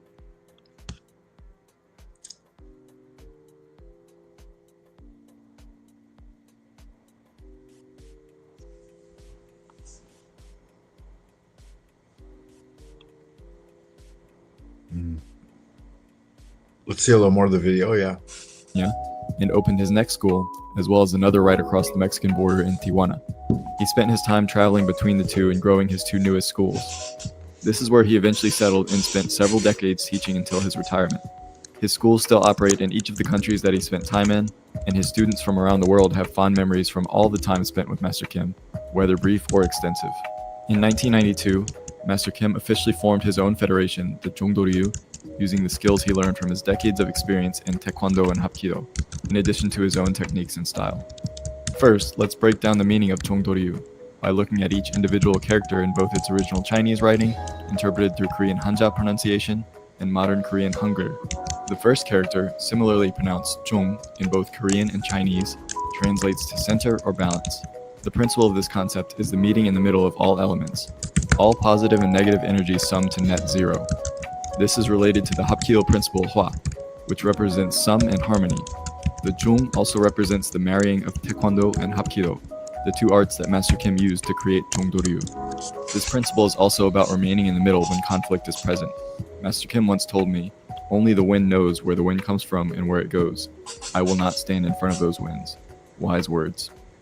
The second character, pronounced Dao in Chinese and Do in Korean, translates to way, method, or direction. This is formed by two Chinese characters, Shou, meaning head, and Chuo, meaning go. This is one of the most common characters seen in martial arts, at the ending of both Taekwondo and Hapkido, for instance, but also across many others, like Judo or Karate-do. This signifies that there's a procedure or system behind the techniques in the art, a proper way to go about them. Do also signifies direction and purpose.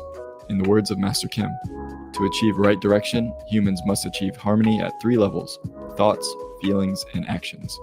Now, the third character, pronounced Liao in Chinese and Liu in Korean, translates to flow or style. This is the same character as the water principle in Hapkido, hence the correlation between flowing and water. What this character represents for us is organization and the constant sharing of knowledge to develop and learn from one another. The Liu, or flow, is the only way we can grow. We all contribute to it and we all rely on it. The advancing of martial arts from ancient to modern times and then to times in the future is reliant on generations to continue to learn from the past and work toward a better future. Water is arguably the most essential element of life, but when misused, can cause death and destruction. Liu represents both the calm and the potential danger. So put together, Zhongdoryu directly translates to the way of flowing in the middle, which we call the way to righteousness. A martial artist training in Zhongdoryu learns to be open-minded and treat every interaction as a learning opportunity, no matter if it is a positive or negative interaction. We're not just here to learn how to defend ourselves, which is a simply reactionary practice, but instead to learn how to carry ourselves as humans in the most optimal way possible, to train ourselves physically, mentally, and spiritually to be able to contribute the most to society and those who live around us. Our martial art is not simply a sport or weeknight activity, but it is a way of life. Our style is traditional in the sense that its roots come from traditional arts, and we preserve many of their practices, but it is also modern that we have adapted techniques and practices to fit better with culture and time period. Master Mauricio, who was Master Kim's first student in Colombia, explained some of this briefly in our interview on this channel. The difference for me with Grandmaster Jonas Kim is that in Colombia, he taught the full range of martial arts, which comprehended not just the physical, but the philosophical, mental, and many other components like breathing, meditation, and so on. For example, What's happening, Billy? Every Saturday, they had Getting an your kung fu 8-hour on. class. And part of that class was Listen to me. physical conditioning. Part of that class, was forms and kicking and sparring. Yeah, real quick. Let's welcome to the stage. Yeah. Mr. Billy, how you doing, man? You doing all right? We're talking kung fu tonight. We're talking Hapkido, Korean martial arts, the way of the fist. You got your fist going on, sapping an amigo. Listen, look at these, baby. They are fucking ready to rock and roll. Let's rock and roll, baby. Ready to rumble, yeah. Let's get with it. Let's Ready get to busy. rumble. Let's go, baby. Yeah, you looking sexy tonight. You doing all right? I like that hair. Got that shit going on, man. It's beautiful. Beautiful, good-looking hair. Yeah. Ain't nothing wrong with that. Good to Hey, see Frank, you again, man. How you been doing? Man. How you been doing? You all right? I'll be honest with you. Like, I was at the Galveston Beach Where are this you? last week. Yeah, Did this you get in a last fight? week. A fist fight? Yeah, I got in a fucking fight. The guy knocked me on my fucking face. Yeah, Frank, thank you for having me, buddy. And yeah, I'm off for now. That was the Kay. last video. Yeah. No, stick around, man. Yeah, you get. Okay, stick, baby. I don't know about that. Okay, man, I haven't never met you. How are you doing, sir? Are you Actually, doing okay? I met you many years ago, buddy, and you put your bare ass on camera. I put my bare. I'm not gonna do it tonight. I won't do it tonight. Yeah, don't do that. Kay? Nothing I crazy. promise you I swear, won't do it. I seen you like many years ago, and this guy like. I literally won't went do it naked. tonight.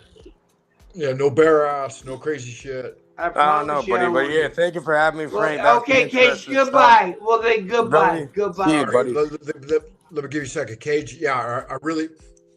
Okay, he dipped out. All right. I was going to say, I really appreciate him coming by and sharing the Korean Hapkido.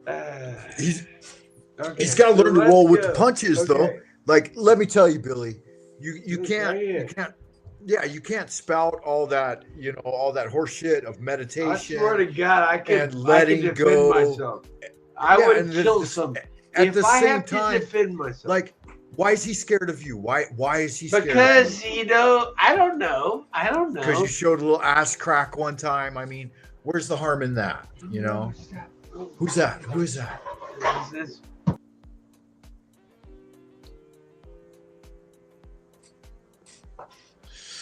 All right, we lost them both. 2 for 1. We got a 2 for 1 on that one, guys. Both tuned out. Yeah, you might be back. Okay, Prism Live Studio. I'm trying to come back. I don't know. I'm just trying. Yeah, I see you. I can see you. You're all right. I'm trying to come back. But no big deal. But I find it a little bit disingenuous when someone is promoting the fighting arts, but at the same time, they back off just because of, like, you can't put the past on a new person, right? You got to, yeah. There you go. So bring it back in, Cage. Oh, you dipped out again, man. It's turning into fucking chaos here, guys. It's chaos. It's just madness. It's madness. Let me- can you hear me now? I can hear you loud and clear. So I am Princess Leia of the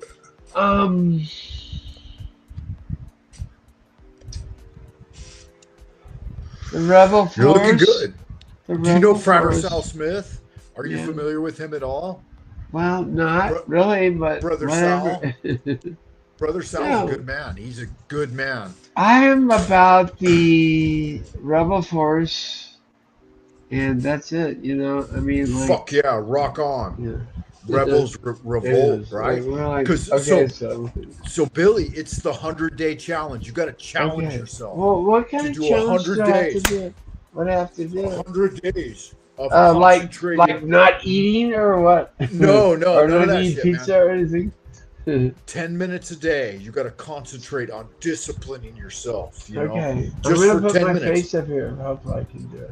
Yeah, consecutive, concentric 10 minutes of just being Billy, You just got to be Billy. That's all you got to do, man. I know. I'm not asking anything else of you, man. You don't got to do nothing fucking crazy. You don't got to jump out a window. You don't got to down a fucking gallon of whiskey or nothing, man. You just got to be Billy for 10 minutes a day. Can you do that?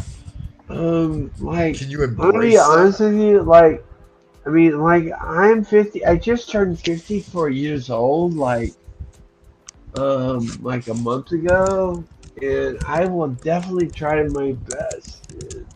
By the way, I'm gonna try to put you up here with me on the screen. So just hold on, man. I'm gonna try to put you up with me, okay? I don't know how I can do it. Yeah, don't do nothing crazy, man. No fucking dick pics. No, wild. no, sir. It's nothing about that. I'm just trying to. No, listen, brother. Let me tell you. Let me tell you something. Yeah, you're Billy. so fine. Look at you. Look at you. You look like Luke Skywalker. Did you know that? You look like Luke Skywalker. Look at you.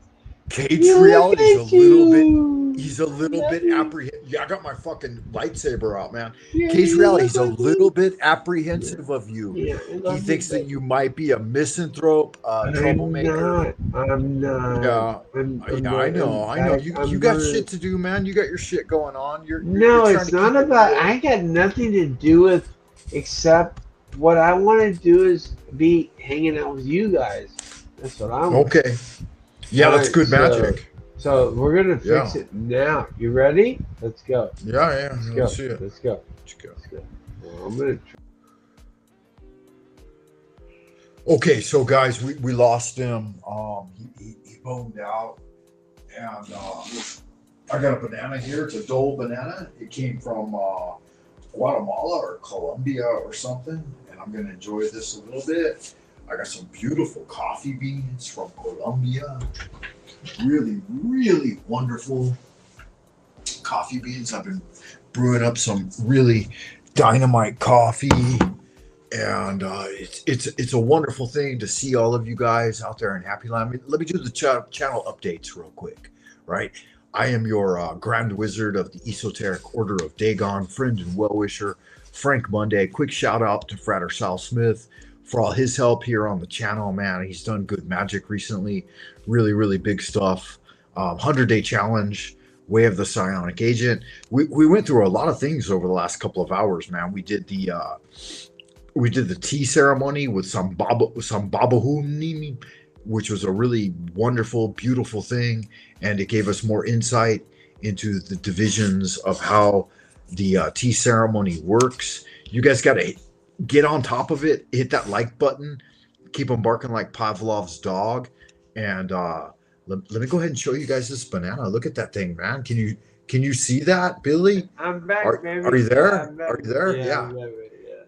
Billy, you got to check me out on buymeacoffee.com/Frank Monday. We got bananas. We're fucking going bananas with this thing. Look at that. Can you see that? Yeah, I'm gonna get it. Can I get it? Can I get it? Let me get it. Just fucking get it.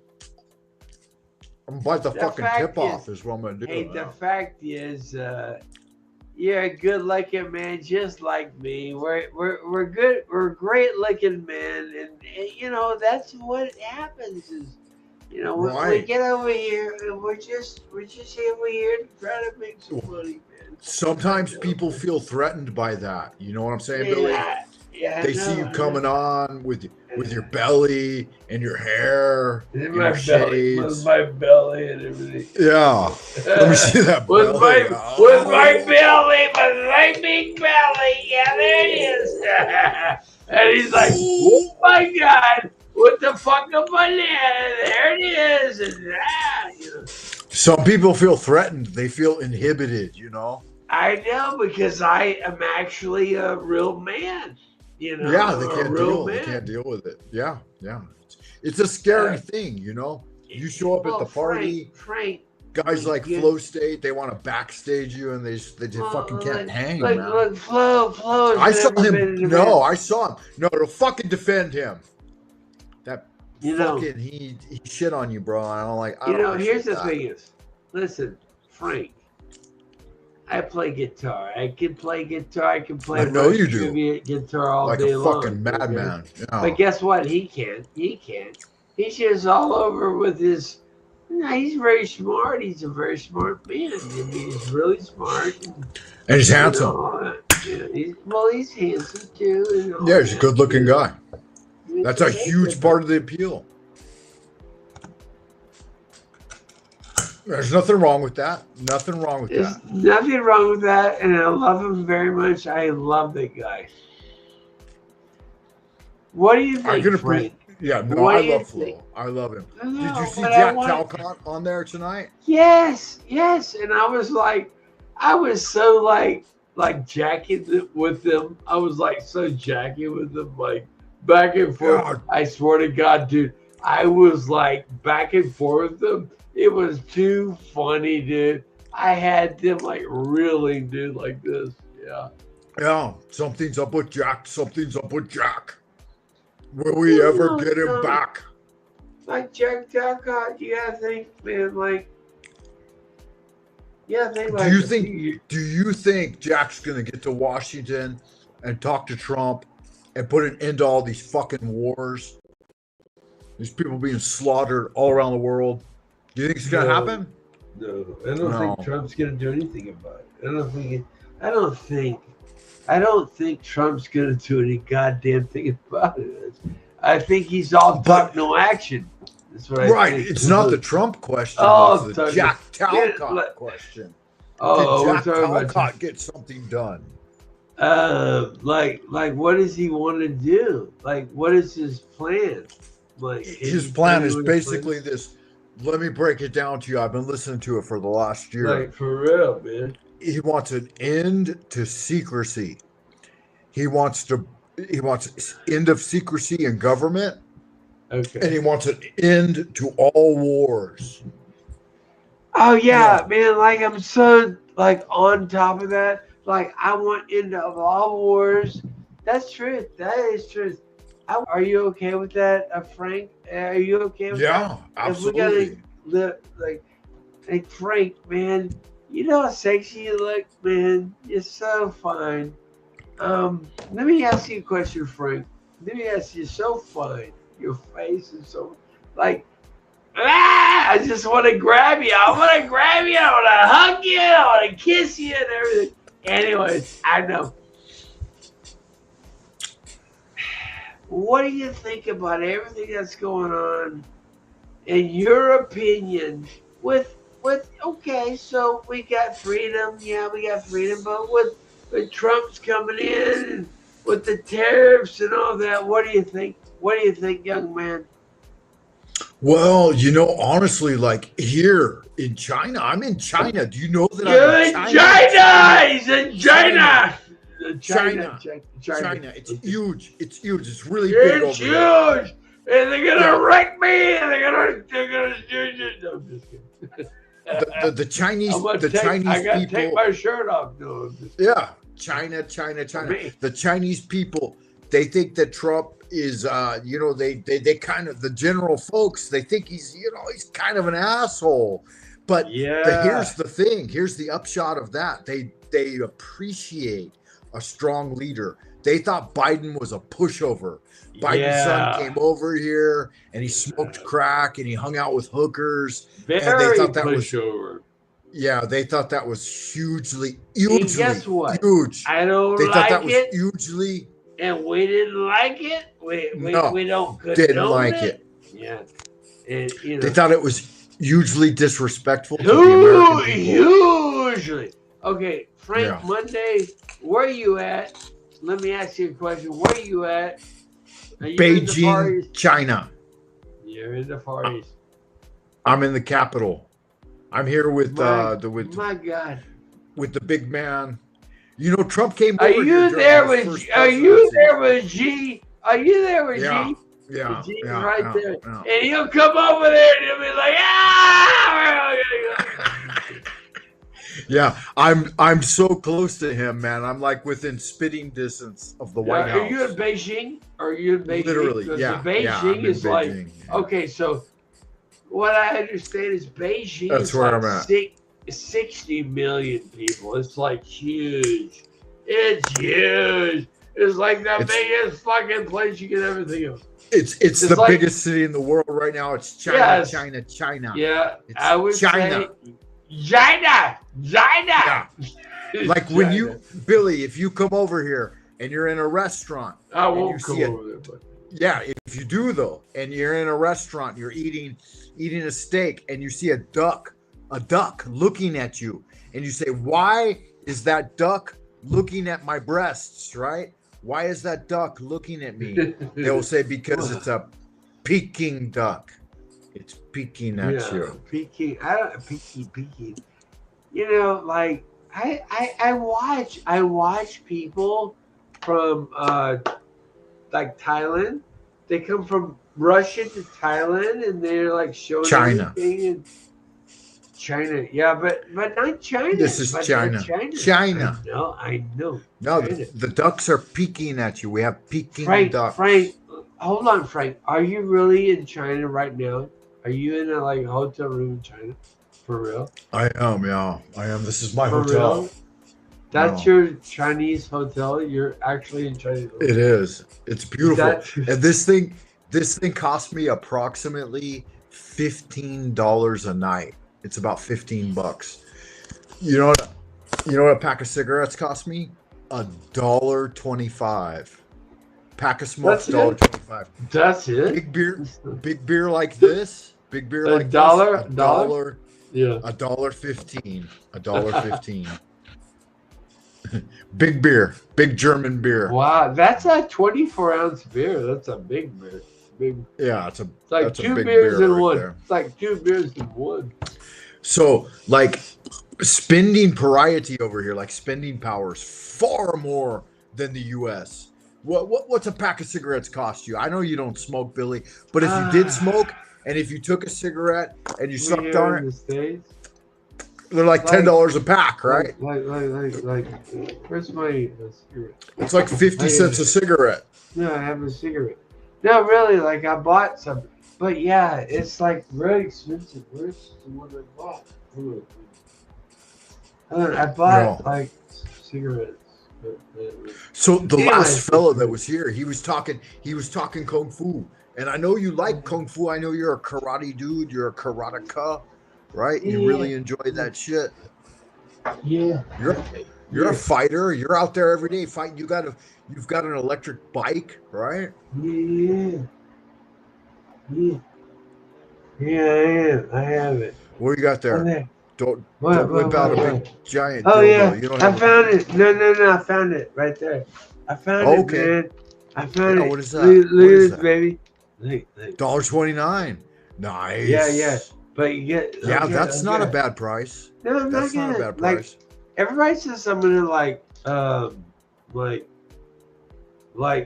put my dick out there, but I'm not. Man, I never did that to anybody. Did. And they did that. Yeah. Listen to me. They did that to me.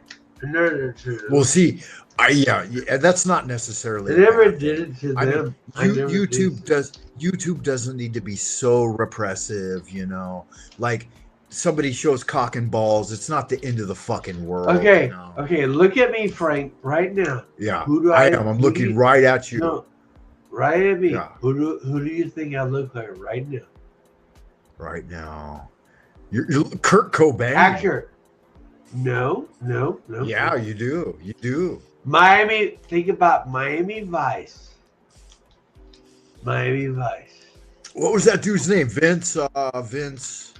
No, the other guy, the white guy, Miami Vice. That guy, I the don't white remember guy. his name, man. I don't remember his fucking name. I don't know his name either. I'm just asking you. Okay, yeah. No, you're right. I Miami never watched Vice, that right? show. Stop. You ever seen the movie called The Breakfast Club? Yeah, absolutely. God, Okay, what a so- movie. So which actor would I be? Let me see. I know the guy's name. Don't worry. Come on, Wait, come give me- on, baby. Come on, take your time. Give me a minute. Give me a minute. Come on. Sheeny. That's what those guys were called, Ali Sheedy. No. I wasn't the girl. No, it was all the dudes. All those dudes' names. What were those Yeah, guys' Ali names? Sheedy was one of the girls that played it. Was she? I wasn't Was she the one that played Molly with the red hair? That wasn't Ali Sheedy. She had black hair. That was another No. female. Like, I'm trying to get Molly this thing. Ringwald. That was Molly Ringwald. God, she was hot. I loved her. I need to turn on a light. Just hold on. I gotta turn on. What was the other? What was the guy's name? What name you want to hear about? Oh, Breakfast Club. I can't think of any other names. In the Breakfast Club, he said it was a banner year for the Bender family, right? I got a carton of Marlboros, and he said, "Smoke up, Johnny." I'm trying to get this. There it is. Look at that, baby. What is Look that? at baby. Is that a marijuana cigarette? Is that what that is? No. I was telling you. That's what it is. It's called the game. It's called the game. Look, Nice. I bought it. It's called the game. Yeah, it's like. It's gorgeous. Yeah. And guess what? Is that Colombian? Yeah, Is that Colombian? Yeah. What is that? What do you got there? I mean, I bought it on. Anyway, look at this. Hit it with this. Look at this. Yeah. Be careful. Don't burn your fucking face off. I Jesus know. Christ, Well, man. This is like fucking hairy as fucking shit, dude. Yeah. Get it. Get some fire on that bad boy. I mean, honestly, it's hard to hit it because, you know what I mean? Yeah. It ain't got no filters, so you have to. It's like a cigar, dude. Don't piss anyone off. You know, I know how neurotic people in the States can be about smoking, you know. So don't light that motherfucker if you're gonna anger someone. You don't want to trigger motherfuckers. You know, they get all triggered and shit. They're like, "What's he doing in there smoking?" You got a cigar? What the fuck? I think I got lit. You know? I think I got lit, man. It's fucking lit, man. I'm like getting the So be fucking careful high. of that, right? Yeah, you get it lit, yeah. You got a little fire on that, yeah. I see Yeah, a little- man. little Like cherry. yeah, man. You get your cherry going. Pop your fucking cherry. I like that mustache you're growing, man. That's really nice. Like, man, like, I'm being honest with you, man. You don't usually have a mustache, right? You're a clean-shaven type of guy usually. No, I've always had a fucking like this Goatee? kind of thing going. Yeah. Why? Yeah. No, when did you Because start I'm doing the lazy. goatee? I've been So doing the recent? goatee for like, no, I've been doing goatee for years, brother. Have you really? Yeah, you trim up the sides though. You got. But looking look high and at you, tight. you're so like, I'm gonna look at you. Well, yeah, I got to work for a living, man. So I got. You know what you look like? Shaven. You know who you remind me of? You remind me of Spider-Man. No, like really fucking cool shit, dude. Like, you ever heard of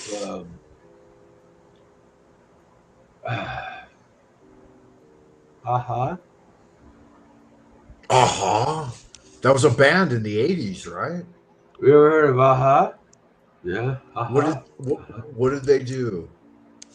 Take on me. Take me on. me. Oh, Take wow, man. on me. Yeah, that dude's super fucking And also, handsome, you man. know who else you think?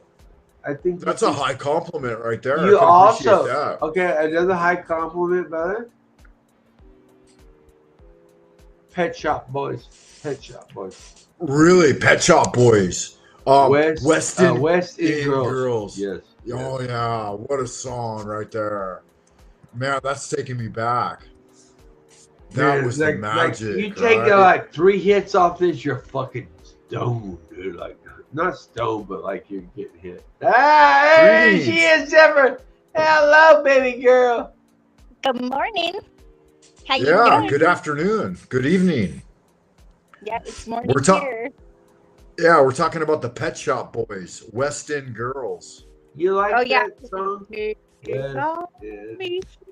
Yeah, that was when I was little.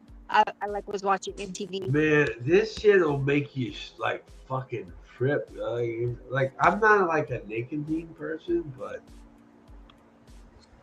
we take a few hits and you gotta put it out, dude. I just have to. Yeah, that's a good cigar. You got to be careful with those cigars. Yeah. Zephyr, how Take a are few you? hits to put it out. Zephyr Axolotl.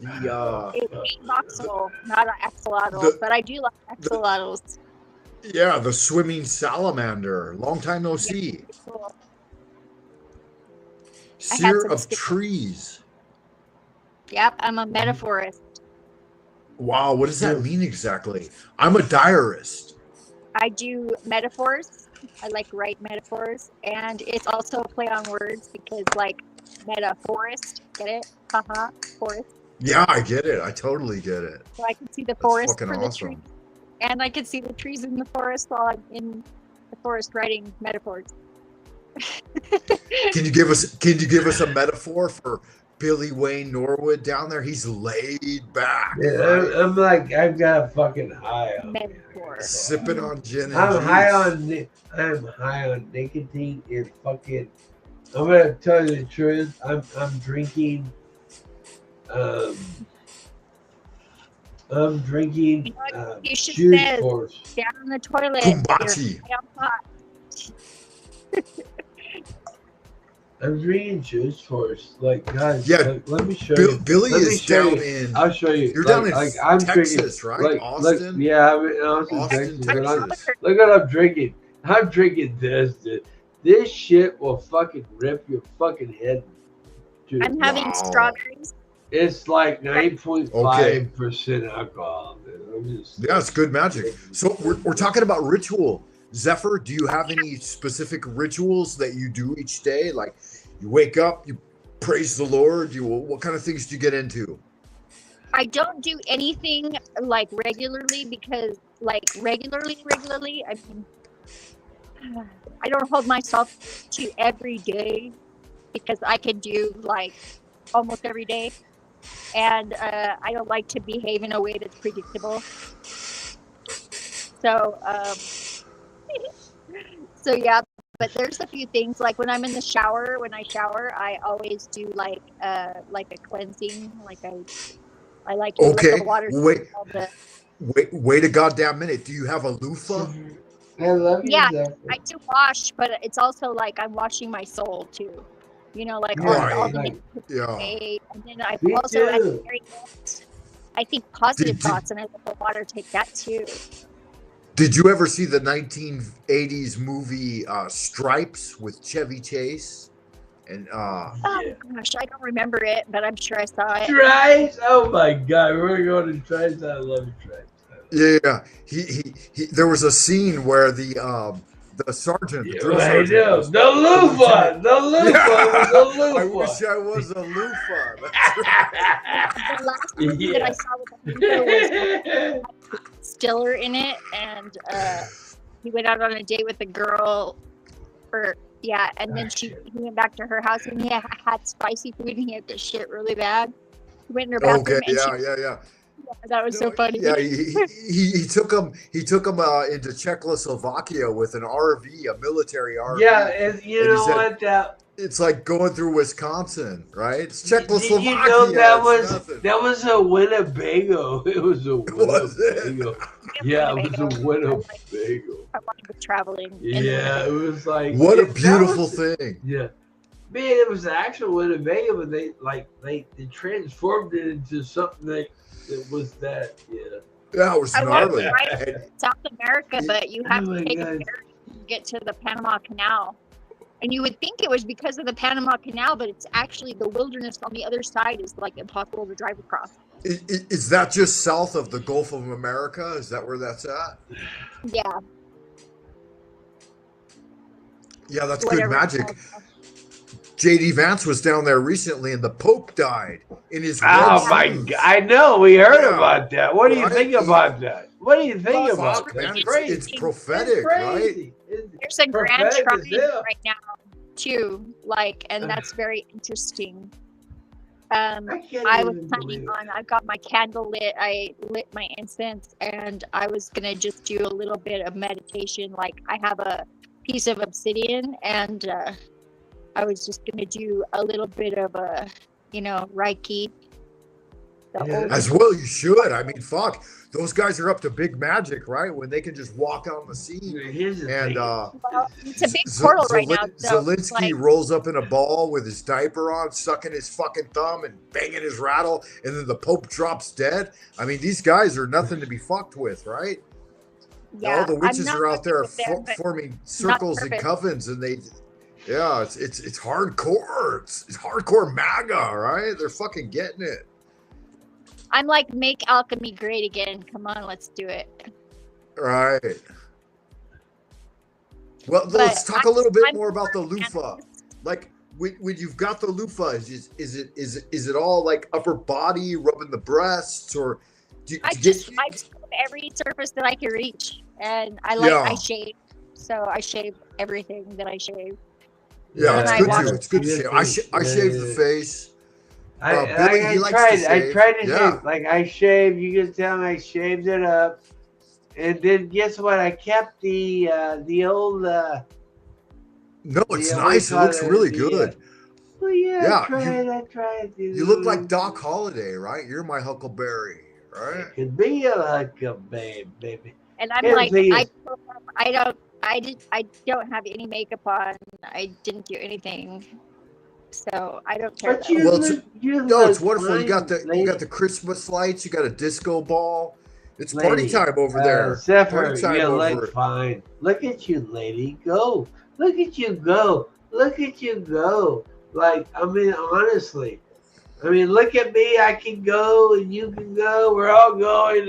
We're all I'll go. going. And you know what's funny is I don't feel old. I'm like gonna be 48 this year. I honestly You're thought so young. Oh my God. You're 48? Oh my I thought God. as a teenager that I was gonna be gone by now, and so this is all icing on the cake from here Yeah, on. it's Okay. nice. Were And I you don't- tuning in? but- Were you tuning in for Jack on the Powder Dusty recently I and his saw mission him to yesterday. DC? Yeah, he doesn't really Did you? interest me that much, really. nothing personal, but it's just like he just gets a little too. But what I about just his want- mission to DC? What about his mission to DC? Good for him. I mean, I Thumbs think up or thumbs down? anything. I think thumbs up everybody. You know, it's like whatever But you do want to you, do you think he's going to be able to sway Trump to end all No wars? idea. Probably not. Just being realistic, but maybe. Nothing is impossible. Anything. Let me ask you a question. Zephyr. Lady. Axolotl. Yeah. It's a voxel. Voxel. Let me ask you a question.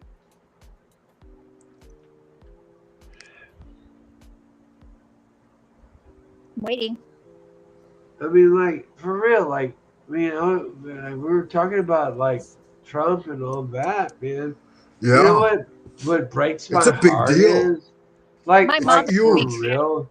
Like, for real, like, I love Trump, but he's trying to play hardball. He's playing hardball with these Chinese, Way beyond my like, pay grade. baseball players. He's like China. Yeah, yeah. But the big I mean, question is Tony okay? Do you guys know Tony? Tony no, does the signs. Who is Tony? Who's Tony? Oh yeah, What's this? Zephyr. Anarchist. Uh, A is for yeah. anarchist. Is that a nice? Is that a book you wrote? Is that a children's book? It's Is a that what kid's you book. teach in? Is that what you teach in grade school? I don't teach. I'm not a teacher, other than like just as a hobby, I guess. But Okay. Is that Sunday school? Is that what you teach in Sunday school? I don't go to church either. I do. Oh, like, me No. neither.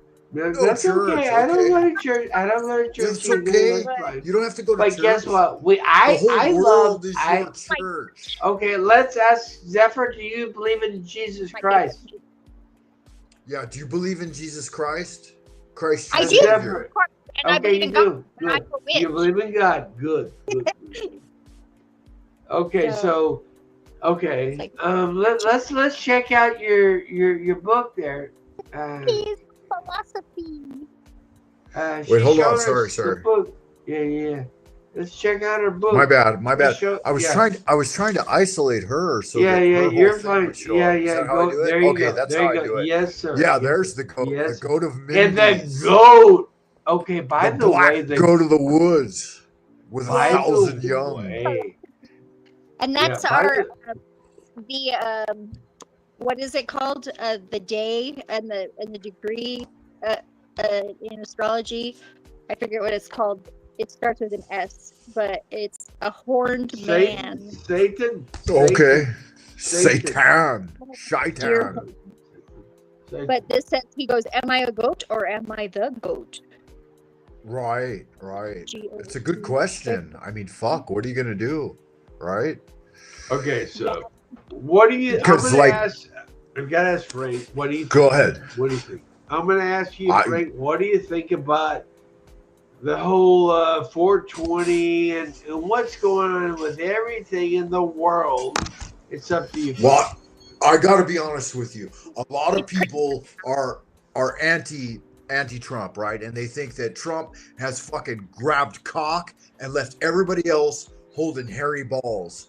But to be honest with you, you know, like he's not a backdoor dude. He doesn't like the fucking poop shoot. He's not about the Hershey Highway.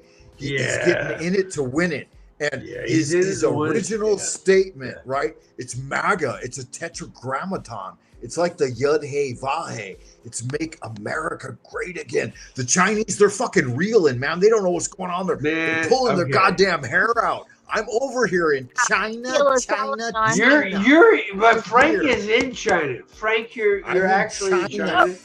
I know. These guys are running around. They're roaching out, bro. They're roaching out of the fucking but that's factories. scary They're for running into the Americans. streets. But it's not. No. It's scary for Americans. Everything because- China makes, America can live without. Nothing No, we America can't. makes, China can live without. Yeah, you can. You need We more can't plastic live. bowls from Walmart? Really? In fact, what do you need? I'm that going to China be honest makes? with you. What Let do me you ask need? you, Frank. You tell me, Frank. Billy. What do you need that China makes? Tell me one thing. My One blood thing. pressure. One My fucking blood thing. pressure medication. is like, can America make my blood pressure medication? Yes. It's Yeah. the Chinese are only able to make it because the Americans taught them how. That's the only thing I'm worried about is I'm only worried get it about from my Mexico. blood pressure. Yeah, okay, You get it good. from Mexico at a tenth of the Good. price. Okay. Do they have my press-on nails? Oh, well, your nails look very pretty. Look at you. And that's something put you 'em up, need, put 'em right? up big. You need Look that. at her nails. Look at her You nails. need They're so sweet. Maybe your glasses. Your glasses might be the one Well, thing. look at me. I need glasses too. I I need don't glasses need too. them either. Right. I mean, I do. I'm blind. I can't drive without them. Well, I sort of I can can't drive. either. Okay. If I don't have my glasses, I can't drive. That was my eye Yes, vision Yes, center. ma'am. Well, if I don't have my glasses, I can't see the fucking aliens, right? They live.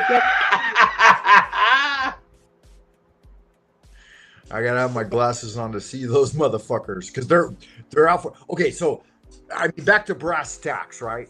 Axolotl, if you have to live in a fish tank, and if you come out of the water and you're like salamandering out on the land and flopping about, can you become a salamander? That's the big fucking question. Yeah, I can adapt. I'm very adaptable. Are you kidding me? Like, for real? Like, no. I want to know. Tell me, with that loofah and the shower No. and get Zephyr. busy. Do you lather up? Like, do you use an herbal Zephyr. soap? I do, but I have handmade soap. Zephyr, for real? Can Wow. you really, like bought it. for real? Like, Zephyr, you can actually, no, for real. Like, can you actually get down and dirty and like live indigenous? Like, Oh, I indigenous? probably could. Yeah, I prepared. My mom was she's the prepper. Like, but whenever prepper. like we were on lockdown, like I didn't have to buy toilet paper or hand sanitizer. Nothing really changed for me. Like Yeah. for at least And see, that's a big deal, right? Like a lot of people, they rely on toilet paper, and when times are tight, you just gotta take a shower. love you you, know, you Frank. take a shit, I a love shower, you, and a Frank. shave, right? Yeah, I mean, Yeah. what are you gonna fucking do? It's You gotta too wash funny, your ass. Frank. I Frank, like you're too funny. You gotta wash I'm your ass telling you, occasionally. like, okay, so I went to Galveston, okay. North And Carolina. no, Galveston, Texas. I went on vacation. Zephyr, listen to me. I went to Galveston, Texas last week. And you know what I did? I stole a fucking. I didn't use it all, but I took it down. I took a roll of it, man. And guess what? I can wipe my ass with that for like I don't know, a couple weeks. I don't know. That's a big deal. You know, you got to get the That's a giant big deal. roll. You got Yeah. well, you know. if you eat good, you don't even hardly have to wipe your ass because it just Right. Well, it depends how you eat and how you drink and all that. But I'm like an alcoholic. Well, you got to but get I your go fiber. You alcoholic, got to get but your yeah. You gotta get your Kellogg's. fiber and all that. You know. and it's Okay, easy to grow. We've got a comment coming in from Ricardo Sunshine. Okay, I'm gonna do the Beatles. Yeah, Let's the Kurt go. Cobain. Beatles. Yeah, that's the Kurt Cobain Kurt right there. Cobain, the Beatles. There you go, man. There you go, the Beatles. I am Yeah. the Beatles. There you go. And I got some kind of shit on my And I shirt. have 3 puppies, and they like they were just like literally shit machines. Well, yeah, and Ricardo thinks that some people are scared of poop. Are you scared you of poop, watch your Billy? kids, you have to, Man, and honestly, germs are look, not I'll tell you the truth, man. like, I've got don't- cats. Listen.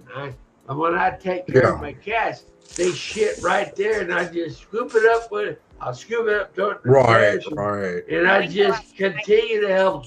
Yeah, so I'm not. See, scared that's the of it. thing too, right? Like the Indians in India, they're not at all scared. They'll eat with one hand and wipe their butt with the same hand, and their entire Hey. food platter, it looks like they're cooking everything in poop, right? So like they're big on poop, man. They got it running down their fucking face. Yeah, are you big on Indian food style? You like the curry? 55 Like different no, flavors of I curry. don't like. I'm not like on It's to a big that, deal. but They I'm they not eat on they to eat that. poop, man. They And I'm not yeah, on to the. I'm not I into don't eat a Indian lot of food. beef though either because I don't have a gallbladder. So No, it's no, like no, I no. Like beef. I'm not what all happened to your into. gallbladder? That's fucking crazy. Did I somebody had steal your stones. gallbladder? Was it Removed, yeah. Krampus? The ghost of Christmas? What?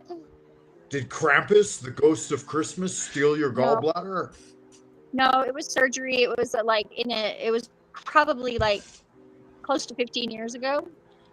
Because he's an And evil dude. He shows up with a knife and cuts that motherfucker out and eats it. it was at the end of April, so probably not Krampus. Okay. Might have But been it was him. like- Yeah, you're looking yoked. Look at Billy, guys. Look at him. God, man, you've been fucking working out. Huh? Look at that. Wow. Beautiful. Look at the boobies. Little nipple action. Little nipply. Boobies. What's up, boobs? What's up, boobs? Got the fucking boobs going on, man. I like that. I like that a lot. Here's the thing is, What a treat. What a treat. Did you guys see that? Did you see those nipples? You want me to take my shirt off? What? No. That did leave your fucking shirt. That'll come later. That'll come We later. won't get a community strike for that, will we? Like, no, you won't get a community strike because it's some I'm not sure men's mine. nipples are okay, right? You're gonna Yeah. be fine. I can Yeah, take you're not everything off I want. Yeah, we'd be okay. Okay, yeah, that was Yeah. a treat. What a treat. What a It's not a special treat. thing, guys. A Yeah. treat. Yeah, what a treat. This is a big I boy. slap it. A big Slap boy. it. Yeah, belly. Smack that belly. All right, so we were talking about Krampus and the ghost who stole Christmas, and he stole your gallbladder. Jesus Christ! it was What a surgeon. thing!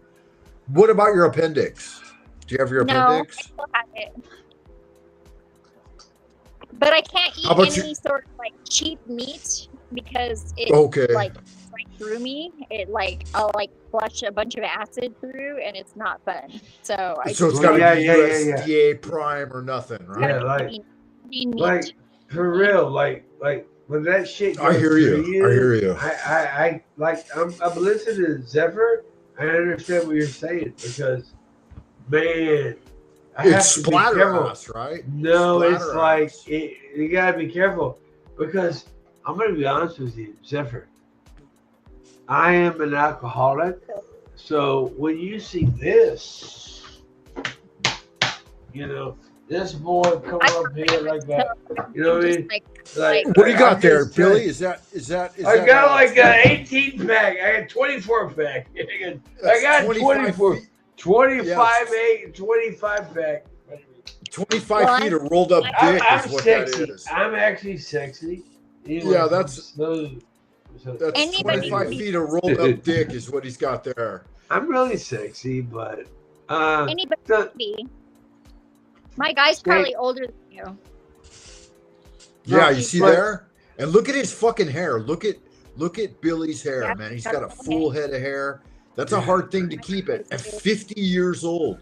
50 years I'm old. He's got 54. I'm 54. 54, same age as me. My guy's He's got 50. He's got 25 feet of rolled up dick in his gut. This is not fine. You got guns, dude. You got He does- like 16-inch guns there. Nice goatee, looking fucking good, looking dynamite. Yeah, a little nipple action. Ain't nothing wrong with that. I gotta be Ain't nothing careful wrong with that. I mean, A little snow cone. but Yeah, be I'm careful. actually. This is the I'm Frank Bundy super channel, fine. guys. You gotta be super chill here. We're not trying to get any kind of fucking bad algorithm play from the old YouTubes, you, all the UEUs. So I was looking at a atlas recently, a 1941 atlas, and they Yeah. didn't include the ISIS, Amun Ra, and Elohim as a state back then, but They have these that now? days, yeah, ISIS, Amun Ra, and Elohim. Okay. What is that? Okay. I don't know. I gotta bring up another. Yeah. Are you Jewish, Look Zephyr? what I found. Look what I Yeah. found, dude. Look what I found. Oh Look wow, what yeah, I you found. got a little. Look what I Got a found. blunt? Look what I found. Look, he's got a blunt. Yeah, I found- 420. Look, hold on, Fired make up. sure. Get some fire on that bad boy. Yeah. Cash me I'll bet- outside. Yeah, cash me outside, baby. Okay, you ready? Let's go. Ready? Yeah, get it. Put a little fire Make on sure it. I don't fucking like light my whole Yeah, fucking don't face burn up, your man. face off. I don't. Yeah, look at that, baby. Look, baby. Look, baby. I gotta be careful. Yeah, that's a 'cause this torch right there. That's like a That's fucking a crack torch. You gotta be You careful with could that, man. actually fucking super light careful. your face. All right, Zephyr. So Ricardo Sunshine, he says you look like a strong woman. Like maybe you could go to space on Blue Origin and fucking float back down. I would not abandon my mother, Gaia. Yeah, your mom. Oh, you got mother responsibilities, really? Well, the Earth. I wouldn't abandon the Earth. Okay, tell us about that. Tell us about why do you feel connected to the Earth? Because I was What's born going on here. with that? I'm made of Earth stuff. Are you? Yeah, you're dirt, clay, animated by spirit. Yeah, it's all stardust, but I feel attached to this planet, and I think that it's a lot harder than people think to adjust to the planet that you were born on. Yeah. Right. Well, it's a big deal, you know, like when you're taking a puff on a blunt and you're straight looking like Kurt Cobain and you got 25 feet of rolled up dick. Okay, let me ask you a question. I look like Miami Vice. Go ahead, yeah. Miami Vice, baby. Who's the guy from Miami Vice? I look like him. I don't know. Anybody's name. I'm horrible with names. I recognize people by their inherent being. You know what I'm talking about? Miami Vice, baby. Yeah, I gotta put it out because I'm about to pass out. I gotta put it out. Man, I'm not like a big smoker, but you know what? Man, I love it. It's so okay. You ever heard of Miami Vice? Right? Yes, I have. Okay. Do you know the guy that was in the Miami Vice film?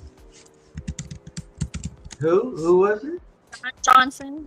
It was Don Johnson. Yeah, originally. that's Don Johnson. That's me. I'm like. See, I said I don't remember names, so my subconscious apparently. Do I look like him a little bit? Just a little bit. I can see it, yeah. You know who I used to look like was what's her name? She was on Mad About You and the tornado one where she was chasing the tornadoes. And I don't know. Tell me, who was on Mad About You? Mad About You. Something Hunt. What year was that? What year was it? Because I'm trying to remember. Helen Hunt. Helen Hunt. Well, Helen yeah, Hunt, you do. I love her. You do have a bit of the Helen Hunt look. Yeah, right, you do. A little bit. You do, yeah, I see it. A little bit of Helen Hunt there. You got a little bit there. I can see. Yeah, she's a Jew. Yeah, she's a Jewish girl. Okay, whatever. What is a Jew? A Sephardic Jew, and I only know because I have a heart murmur. Okay, yeah, there's nothing wrong with Jews, man. Don't be hard on the Jews. I'm a Jew. I'm a what do they call them? The Levites. Look, here's the deal. I love Jews, man. I'm of the tribe of Levites. They're my brothers. They're my brothers. I love them. I'm non-Orthodox though. I'm a non-Orthodox. I'm not practicing. I don't wear a yarmulke. Okay, but you know who I am. We're all Hebrew people here. Yeah, I could see that. We all love him. We all love God. We all love Jesus. Is that true? How does we all love Jesus? How did Moses make his tea? I don't know. It. All right, no, he brewed it. Yeah. Oh. Zephyr, what do you think? I mean, like for real. So I think that's a lot. That's a long answer. I think a lot, probably too much. I'd like to ask you, as an axolotl, right, and being out of the fish tank and flopping around for the first time, do you feel that you're a fishy folk? And have you ever been to Innsmouth? And do you hail the Father Dagon and the Mother Hydra? And Cthulhu has risen. With the best Are you a fishy folk? Yeah. Also with the Vesica Pisces. Okay. You're Pisces? You see? What? Yeah, you Are see. you No, Pisces? You see. no. But you see how that works, Billy? We're all turning into fish. Ultimately, if you I'm want a to live forever, Pisces. I'm It's Pisces. actually I'm Pisces. we're air. both March 5th, right? Like we have the same fucking birthday. That's cool. Mark mom's birthday is May Frank 1st. Monday is my brother. Yeah. Okay. It's unbelievable. Me and Billy have the same fucking birthday, like down to the day. I know that And I was almost. born You at said 3 you p.m. what day is your birthday? March 5th. March 5th. March 11th. I'm like, Oh, okay. like, Wow, we're See? really no, close. we're goddamn Really close. close. Yeah. But What my year? What year? What 6th year? of Monday? August. 73. 71. I got You're you younger by Oh, 2 okay. years. Yeah, you knew. Let me ask Zephyr, I'm what born is your 76. birth? Huh? 77, August 6th. 70 what? 77. 77. You Okay. you are a fire snake by the Chinese. And then You're so young. You're like a little young. 77 what? I love you. What? I'm a fire snake and a Leo, double Leo. Oh my God. You're the exact same thing as my wife. Okay, what I does know a Leo about mean? this What does a before. Leo mean? But I really, have Leo's what, it's the lion, it's the fire sign. what month? Zephyr, what month were you July. born? August. August. August. Okay. Oh, okay. So you're a late Leo. You're the Leo's tail. I'm a middle Leo, really, because it doesn't end until the 21st of August. And I Okay. was So you're I was August due what? to be born. My dad is a cusp Cancer, and I was due on his birthday, but I held out. So you're Until the August 6th. what? 6th. 6th. Okay. I was born on a My dad's Saturday. August 10th. Get this, I was born on a Saturday, and Saturn was conjunct the sun when I was born. Nice. So I'm I'm Sunday born.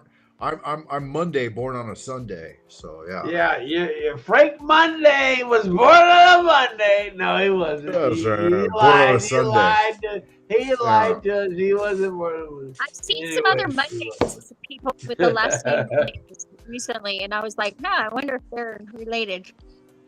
Well, it's my German name is von Montas, so it's not. The English would be Monday, but in German it's von Montage. So like the Montage Project. Yeah, I love the German. I love the German take on that. And I'm a Von. German. And my dad's a paperclip guy, so yeah. Frank, do you know I'm 1/4 of Czechoslovakian?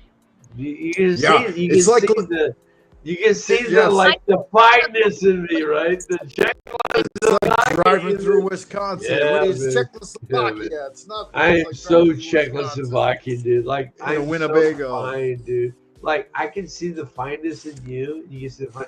Like you got the German in you, and I Right. got the Czechoslovakian in me. I got some German too. Goosens. You got German? Goosens and lemon.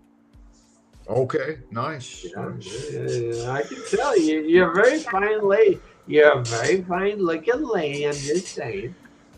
Thank you. You're very fine. And you like to use the spectacles like me. And there you go. There you go, young lady. I got you. I got you. She's a good looking lady. Well, Ricardo's here, and he likes you a lot. You know, he's got Oh, a yeah, lot yeah. for you. Sweet guy. He plays guitar.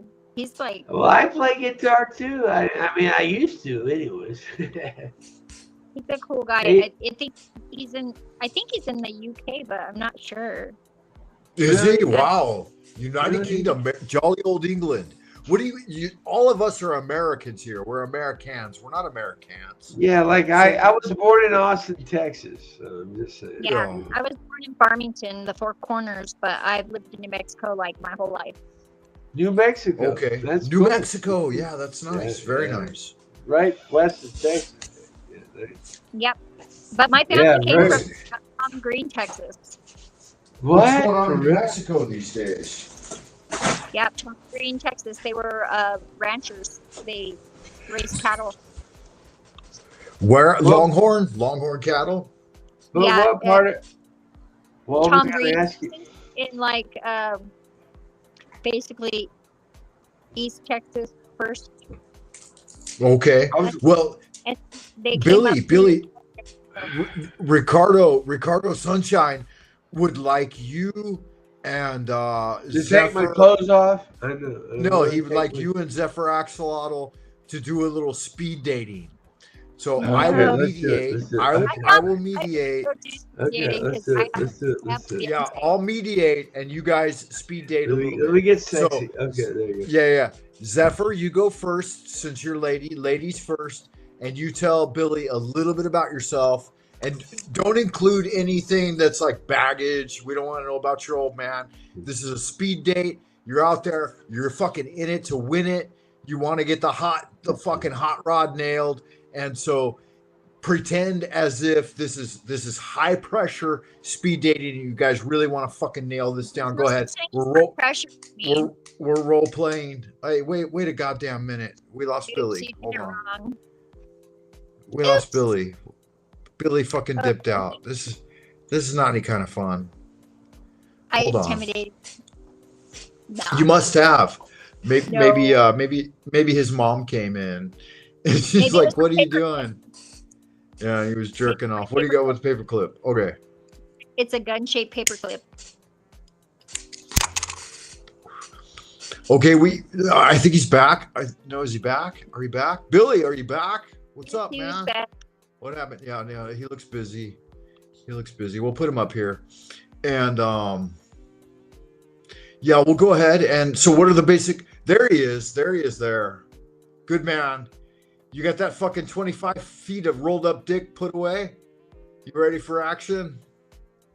Too much information. I really have a really fine penis. It's not like a huge penis, but it's like. All right, we're gonna do a little speed dating. size I'm gonna mediate. For my size, is fucking awesome to Yeah, me, and I don't think show it's any really, booty yet. it's really awesome to any. Okay, female Billy, that- what I want you to do is I want you to dial in. I want you to focus and think about Zephyr Axolotl as a prime piece of USDA prime beef, and she's going to describe herself a little bit to you, right? Okay. And you're going to respond to that. We're going to give you 1 minute. Go ahead, Zephyr. As if this is a blind date. You've never seen him before. Go ahead. I'm an artist and I'm self-employed. I read tarot cards for a living. I've been self-employed for about 15 years. But the first thing that I did was a handy person. I was handy person, so I could do anything around the house. Even some electric work. Really? Wow. I'm financially conservative, but I'm very liberal in everything else, pretty much. I'm also a shaman, so You're what? I'm a shaman. I'd A shaman? go on interesting trips. I never leave the farm. Okay, so can I ask you a Okay, question? yeah, no, Zephyr? wait. Yes, Ed. Before you ask a question, we're gonna do a neutral type thing here. Okay, so And, now I gotta say just- something. Now I gotta. Yeah. say Give us a little upfront, a little Billy upfront Wade about me. Norwood. Well, Try to keep it okay. about a minute. Yeah. Okay. Blind date. Like where first I night came meeting. from, and all this. Okay, so like honestly,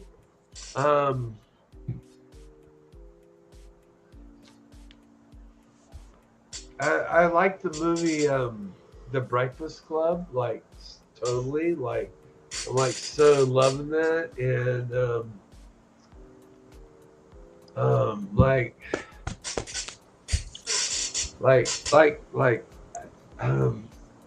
my father, I was like wanted me to go to. I was like, you know what, Dad? No. He was like, no, you're gonna go here. I said, no, I'm gonna go there. And he said, no, you're gonna go there. So I ended up in the airborne infantry. As a young kid at 17, I actually learned how to infantry, all the rifles, and I actually was a great rifleman. I was an expert rifleman. You know what I mean? Like expert. So I mean, if we ever have to go to war, you're gonna have me there with that rifle, and I will tick off everybody that's gonna be there. You know, like the enemy. I used to do turkey shoots. I was really good. My dad, he wanted a boy, and so I would go to the turkey shoots. And whenever I was like a young teenager, and it was like the happiest I've ever saw my dad whenever I kicked all his friends' asses. Okay, good job, guys. Next up, do you feel some attraction building? And Zephyr, you can ask Billy a couple of directed, pointed questions that you think might cause embarrassment. Right. So go ahead. Try to think of a question. Look how sexy I am. Look how sexy I am. Say again. What was the last book that he read? What was the last sexual book that you read? Is that the question? What? I didn't hear you broke up. I don't read books. I haven't read a book since. Go ahead. I haven't read a book since.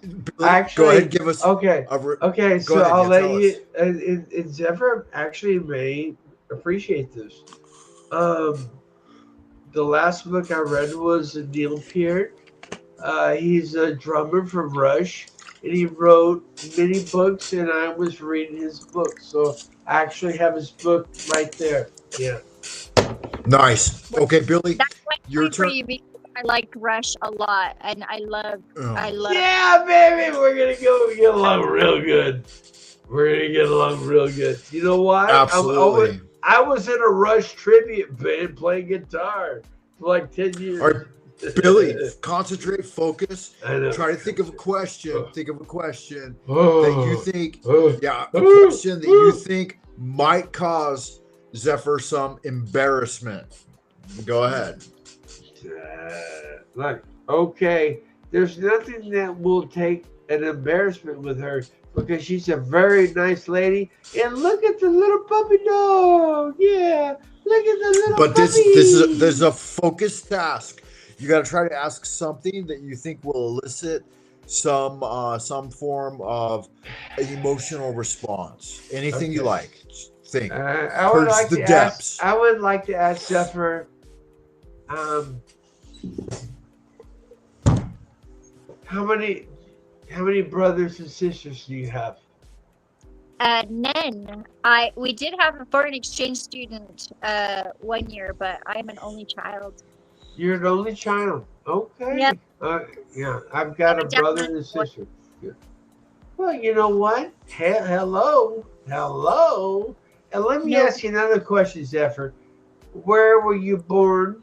In Canada? Where were you born, sweetheart? Where were you born? In the Four Corners in Farmington, New Mexico, like right by the Four Corners. Colorado, Arizona, Okay. New Mexico. Utah and Arizona. You were born there. Nice. What year were you born there, sweetheart? What year? 77. Fire Okay. snake. Okay, so like you're like 1 year older than my sister. And guess what? My sister's only 5 years younger than me, so that means you are like perfect. Oh my god. Okay. Yeah, so, right. Okay. We got to get a little bit controversial here. So, let me ask. I'll go ahead and I'll put it out there. Zephyr, do you if given the opportunity now Billy has got 25 fucking feet of rolled up dick in his belly, and if you were just hear me out because we got to drive up numbers here on the YouTube channel. If you're licking on the tip just a little bit and you've got the full cock and you're going balls deep, would you spit or swallow? That's a silly question. That's a great question because I mean, like, if I had to be in the same situation. No, listen yeah, to me. it's up Listen to- to it's up me. to her. He's ejaculating. His fucking balls are pumping. Yeah. Like Would you goddamn swallow fucking- or spit? like- It's up to Right, you. That's right. what he's saying. Your mouth is just full of it. It There's is cream up everywhere. to you. Just Do you swallow and ingest that like life? I would just. Yeah, there. It's up Oh to my you, God, sweetheart. there It's, goes- I oh, can't there- tell you what it There's is. the answer right there. Look at that. It's called spit it out There you go. or swallow. Oh, She God. said swallow. Okay, whatever. Yeah, nice. It's fine. It's fine. Here's the thing: is I taste Okay. it. It's Say- fine. oh, It tastes. same- It same tastes like question. salt. Wait, Billy. Same question to you. Yeah, and I think all the men out there they've got cock in hand right now. I So the love big your question friend. is for you, Billy, as well. If she fucking has her panties on, her lift skirt, legs are up in the air, and she says, "Eat my fucking pussy," do you I go would. down full Yeah. tongue deep and just Oh, eat yeah. that fucking button and fucking lick it yeah, like? dude. Oh yeah, baby. I'm Okay, like this. okay. I'm like this. Good man. I'm like Yeah, show us. everything. I'm Yeah, show us, all over it. I'm all over it. The reason is because Nice, you know nice, how many chances do you get in life? Right. You know, Yo. you don't have too It's a many big- chances to do it. You don't have to. It's a Frank? big deal. It's a big deal. You know, and I want the lady just to take my hair and Hi, want her to Zephyr. grab my hair and take it up like this and just say, I love you, baby. Oh. Yeah, see, there's a real man. There's a real woman. We're all fucking perfect for each other. Guys, welcome Ricardo to the scene here. It's a three. Hey, wait a good goddamn minute. Hello. We lost Billy. Oops. Good to see you again, Ricardo. How are you? I'm good, thanks. Yeah, I'm okay. Yeah, good man.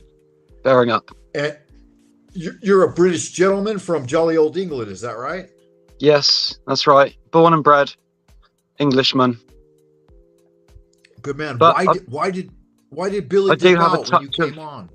I do have a touch of Greek in me. But Okay. I- Yeah, you've got a bit of the Greek look to you. That's right. My grandfather was from Cyprus, so Okay. Okay. I'm quite tall, and I've got size 12 feet, and Yeah, so you had encouraged some speed dating, and so we have a little bit of a speed date session going on here with Billy and Zephyr, and yeah, he's showing off some nipple. Against my You will. might like nipple. I don't know, like boobs are nice, right? Everybody let likes me to ask see I a didn't good come here tit. for that. I came. I'm a spiritual person, so I came here for an intellectual discussion. Okay. Yeah. Let's go. That with the happens from time to intellectual. time. We like to have Let's a do it. variety show here Yeah, to let's drive do the it numbers, intellectual. as it Let's were. do it That was intellectual. banana pudding, and it was really good. Let's do Wait it a intellectual. goddamn minute. Yeah, that looked like a beautiful cheesecake that you were sucking down there. So Yeah, my it was big a- question it was here, a my great- finale question are: did we have a hookup? If it was a Jerry Springer show, and we had a I few don't questions, know. we had a little back and Here's forth. the thing is, me and Mhm. Zephyr, we'd have a great time. We'd have fun. We'd have The fun. balance. We're gonna have You a need to get great some more women time. on, man. I think we'd have a great time. Yeah. Needs to be more But choice. I don't know if there was any We'd chemistry. have fun. because The I'm thing is, we're close Alright. to the same age. So I It's think just a we'd bit have of great fun time. because Yeah. we all know you've got a partner. I used to have a partner, but I'm not anymore. So I'm kind of single now. So Well, we sorry. were indulging in fantasy. I set the premise that you leave the Yeah. baggage at the door, and We we're were just going with a pretending. little bit of fantasy here. yeah, Just yeah, a little bit. it's nice. A little bit of YouTube driving the numbers, that type of thing. And so with that It's in fun. mind, let's we can shift gears, Yeah, right? yeah, shift gears. Hey, Yeah, hey, we we're learned some shifting really gears. good We're stuff. like, though. hey, let's Like- go. Let's shift it up. Let's shift it around. Let's go. I felt like that was an extremely beneficial exchange, right? Like we hit brass tacks. We made progress. I mean, that's spiritual evolution. That's what this channel is all about.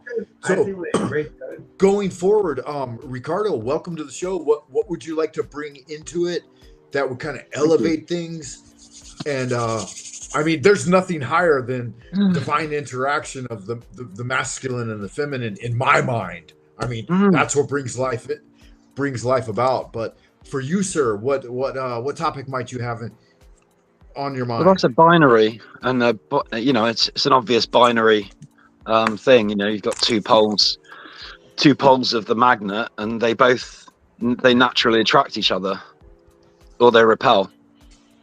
Right. You know?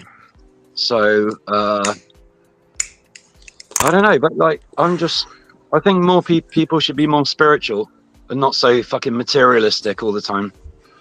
It's an old thing, but like people, they just don't. I don't know. They just buy into all this. I'm quite materialistic. I'm not perfect. I like things. I like having nice things, right? Sure. And shiny to define that just shiny a bits little on 'em. bit, like the interaction a moment ago, like between Zephyr and Billy, like at a materialistic level, it's just sex. And kids these days, they always say, "Oh, I'm gonna fuck this person or fuck that person," but at a spiritual level, it's making love. It's like a divine interaction of the masculine and the feminine. It's this oscillating of energies. It's the balancing. I mean, everything can be at a base level, or it can be at an elevated celestial level. Was that? I think there's definitely something Beetle to you know, I think a big part of attraction is based on unconscious things we're not even really aware of, like the way the pheromones, right? The way that the male and the female pheromones and how they smell and how they can either repel you from someone. You just go, oh, that person I like the look of them, but they just smell fucking disgusting. So or it can be, wow, that person smells absolutely heavenly. I want to be closer to that person because it's just, you know, it must be more than just, you know, aftershave or perfume or, you know, but it's natural pheromones, and I can sense them when I'm, you know, I can smell my own. Jeez, I need a wash. Yeah, it's a big thing. I can agree with that to an extent, and right, that's a materialistic view as well. Like, it's a powerful thing, though. Pheromones are a powerful thing. They can be. They really can be. And when you start to separate yourself from the chains that bind you, you know, like the primary sensual world, the tactile, the visual, the olfactory, then these things have less and less effect on you. And I know, like me and Billy are very, very similar in age. Once you hit 40, it's very different. I don't know if you guys have been there yet or not, but the monkey mind essentially shuts off, and the sensual input becomes reduced to almost minuscule.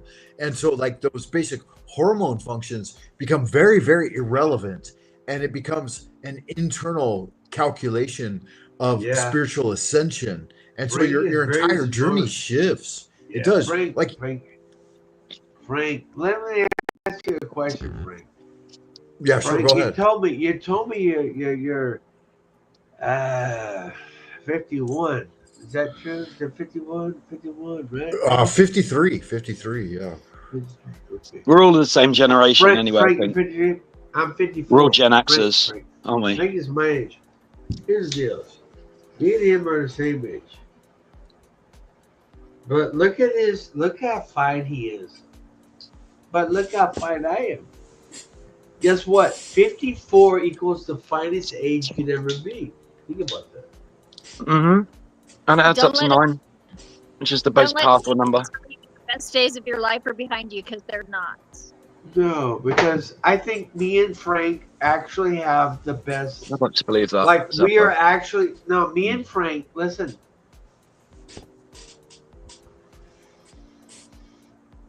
I recently had one of the best days that I ever had, and it was the day of the puppy that was starving to death. Like, whenever I found him, like whenever he finally opened his eyes, I was elated. I was like so happy. I literally have not been that happy since my kids were born. Sorry, I missed that. What were you so happy over? A dog? Yeah. Yeah, she had a puppy that was in a bad state. Oh, yeah. 2 of them raised because their mom abandoned them. One of them was the runt, and his name is Rocky. and he Okay. was like so small that he fit in my hand. And now he's like, I think he's gonna be small all the time, but he's like a normal puppy, and I like. Yeah, it's a big deal. We I get was really thinking- attached It's to a our big deal. animals. I love cats and dogs and I love cats too. Most I'm getting things. a kitty next week or most in a couple mammals. weeks. Yeah, I'm gonna have a little Nice. boy kitty. I gotta figure out what to name him. He's gray. He's What do grey. you call him? What do you call him? What is his name? I'll think up a name for you. Give me a bit of time and I'll let you know. I usually pick like god or goddess names. My other cats are named Kala, How about Shadow?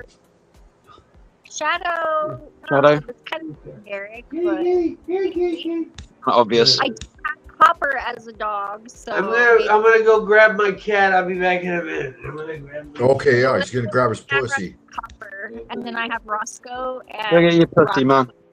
Show us your pussy.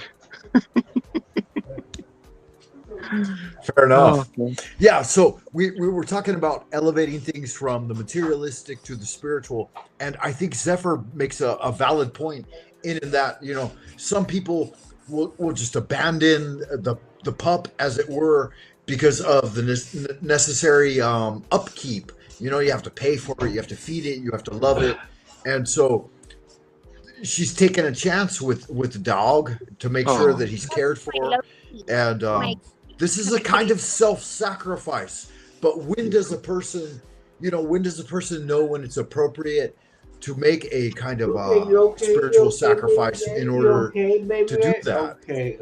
Because I know there's benefit too. What's your cat's name, Billy? What do you call your His puss? name is Smokey. This is Smokey. Smokey. Yeah, Smokey. It's a nice name for a cat. That's cool. He's a good boy. Yeah, He looks lovely. He's a good boy. Smokey, You know my what? He was sleeping. I just pulled him off the. I don't have any pets here. Just my lion. And Zephyr, you were gonna address that question like about I'll pull him up. self-sacrifice I'll moving pull him up. forward. Ah, there's Smokey. Oh my God. He's Smokey. Yeah. That looks like a Valentine bear.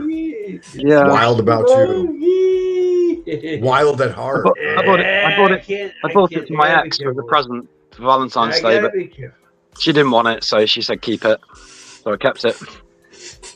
Yeah, Good I man. had an octopus stuffed animal, No hard feelings.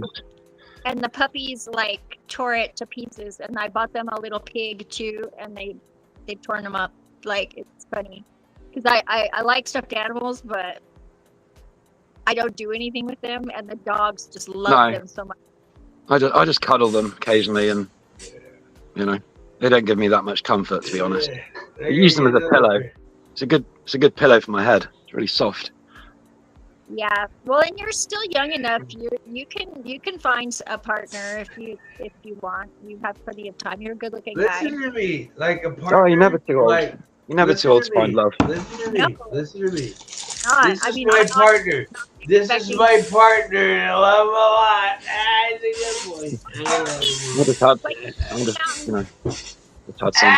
I gotta take a. Quite a lot. like Mike and Loki, actually, they look very similar because Loki, that's Kala's son. I gotta get another beer. And Yeah, let me get a beer. Let me get a beer, guys. I gotta get. I think I overdosed on love. Now I'm sick. Okay, he's I'm fine. lovesick. He's gonna hang with you. He'll hang with you. This cat will hang with you. The reason is, I actually have him for I'm a good 15 healer, though. years. I'm gonna tell you the I feel truth. quick. This is the goddamn truth, okay? Not even the goddamn truth, because God has a lot to do with this. You're tangenting. Yeah. Get back on the post on top. This cat right here, look at this. He is my brother. Very And he is my brother. And he is going to turn 15 at the end of this Wow. month. He'll turn 15. Yes, sir. Wow, yeah, that's a Bob big deal. He's 15 is a big deal for a cat. And by the My way, girl my mom has is almost that old. I'm going to break your hearts. Okay, I'm going to break your hearts real softly. They come back. This is where, listen to me. They do, yeah. I love cats and I love constantly dogs. I resurrect. love most mammals, you know, and they've all got different personalities and stuff, and it's great. Yeah, But they I do. think They I do. really would like to spend more time working with animals maybe. So I'd just be with them more, and Yeah, that's the I really thing. I don't know, Definitely. not I a want vet, to pet but dogs. Uh, something. there's so much work, but I think it would be Ricardo, great to have. guys, listen to me. This is gonna break Yeah, your heart. what's I don't going on want with to break your Smokey? heart. What's up with That Smokey? connection with nature that I miss. Smokey is going to be the okay. He is six cats out of 6, right? So like his mama passed away. Gosh damn it, a year ago January. Here's the deal. Oh my god, I can't even Frank, breathe. do you want to see my new Here's the deal. avatar quickly? Say again. Do you want to see my new avatar? Well, I think Yeah. Zap is showing us hers. That's amazing Okay. too. Look at those clouds. He's Wow. a That's good nice. boy. I love I cloud really, watching. I think this You'll love this, boy, dude. Check this out. I think this boy has another year in him, and I hope he does, because the fact is, Nice. listen to me guys, he will turn 15 at the end of the month. At the end of the month, he will, in April, he'll turn 15. I think it's the moon as a yin yang. You know. But Yeah. okay, so I had six of them, Excited. all born at the same age. Okay, they were born April 2010. How many four of cats? them- How many cats do you have now, Billy? Right now, I have 5. There are only 5? 5 left. Only 5. Wow. Only 5 left. You're so But I lucky. had, listen to me, I had 15. You used to have 15. Yeah, Was that not and I too had much? listen to me, brother. You know what hurt me? It can be. brother? I think it's a little bit excessive. It's taking him a lot, that. Unless you're Ricardo, cat listen to me. farming. I don't know. Listen to me. No, there's not about that. What really broke my heart, okay, is when you have to watch these cats die right in front of you. Because what are you gonna do? Yeah, it's a big deal. It's a big deal. I watch them die right in front of me. You know why? Have Because you ever guess had to what? put one in the ground? I'm gonna die.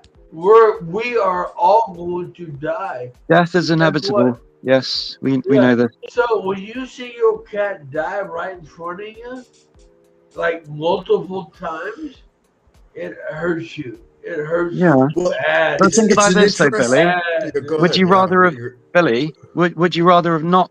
Would you rather have not seen your cat die, and maybe just it been a mystery what happened, or Exactly. I think it's Exactly. probably Yeah. better to have been there. Exactly. No, Ricardo. You're I closer think to the you're experience, absolutely then, right. aren't you? No, Ricardo. I think you're absolutely right. I would exactly want to see what's going on with my cat, and guess what?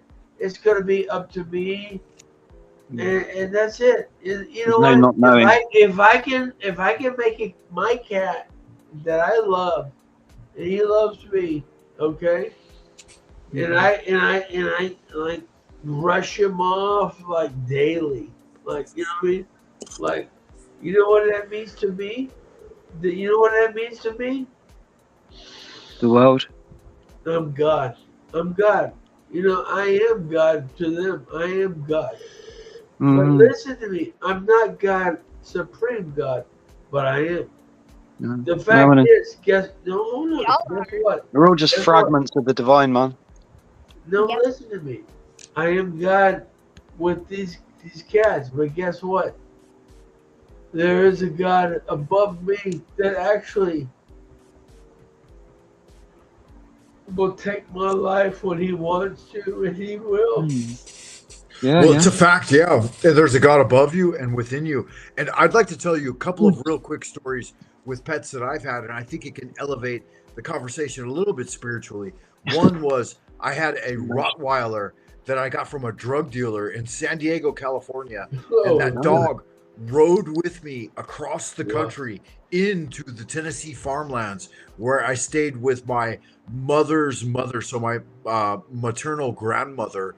And that dog loved to get loose and roam, and he would go out and he went across the field to the pig farmer's yard and killed pigs routinely as he grew up and grew in his strength. And as I was working, and I couldn't watch him all the time, and I tried to keep him in the yard, but I'd go to fucking work, and he'd jump out of the yard. I'd go to school, and he would go over and he would kill 1,000-pound pigs and rip their fucking arms off them and rip their heads off them, and he'd be smothered in blood, and he'd come back and be gone. He'd be gone for a couple of days. And I'd be like, Cain. I named him Cain. Cain and Abel. There were two of them. Cain, yeah, nice name. And I said, Cain, what's up with you? Why are you covered in blood? And he came back and he's all fucking happy and gorged. And the pig farmer came over and he said, hey, your fucking dog's been getting out and he's already killed 3 pigs. And he said, if he comes over here again and kills another pig, I'm going to shoot him.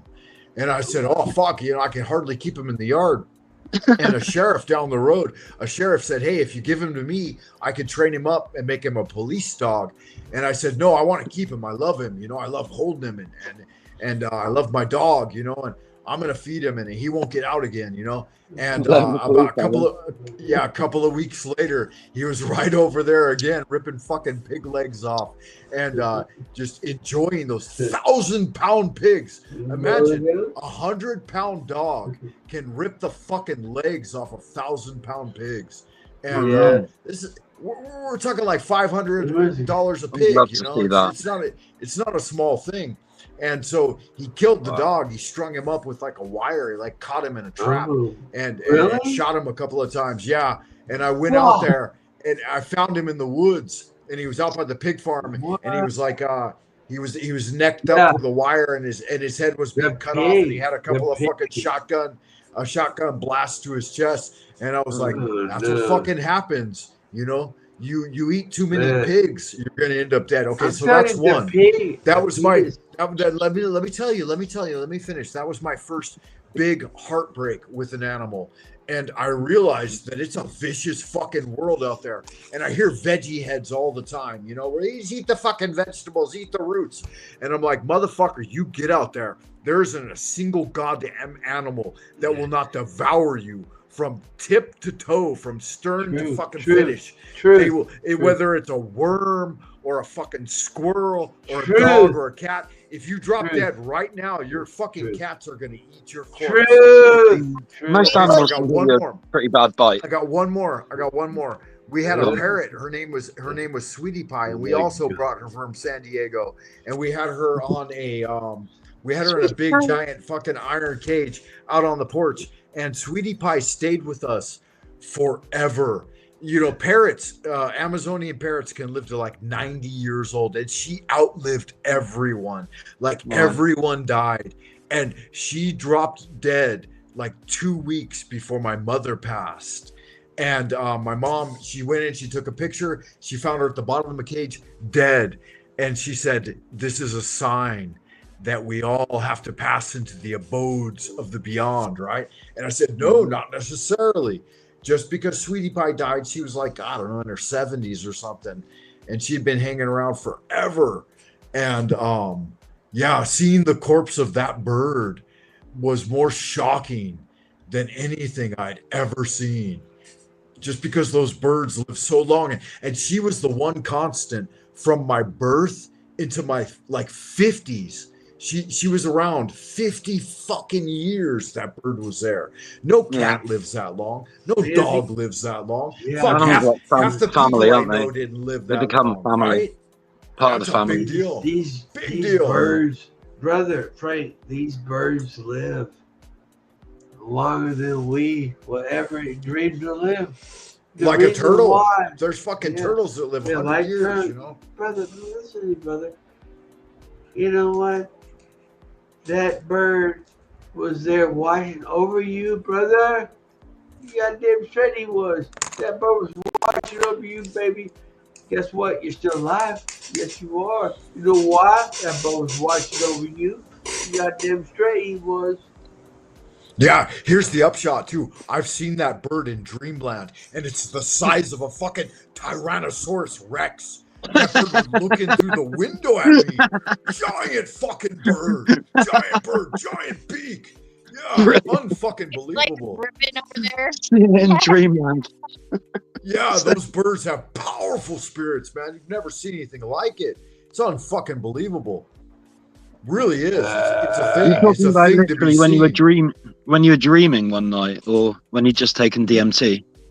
No, like dreaming, just dreaming, like Real, just multiple normal times. dreaming. Like no, regular animals don't do that. Cats don't do that. Dogs don't do that. I've had lizards. I've had snakes. I've had fish. But that fucking bird, man, it could stand on top of the house and stick its beak through the window and grab you out of dreamland. Really a powerful thing, man. Those fucking parrots, man. Sounds like you've They're got a very something vivid else. imagination. I love it. and they could speak our language too.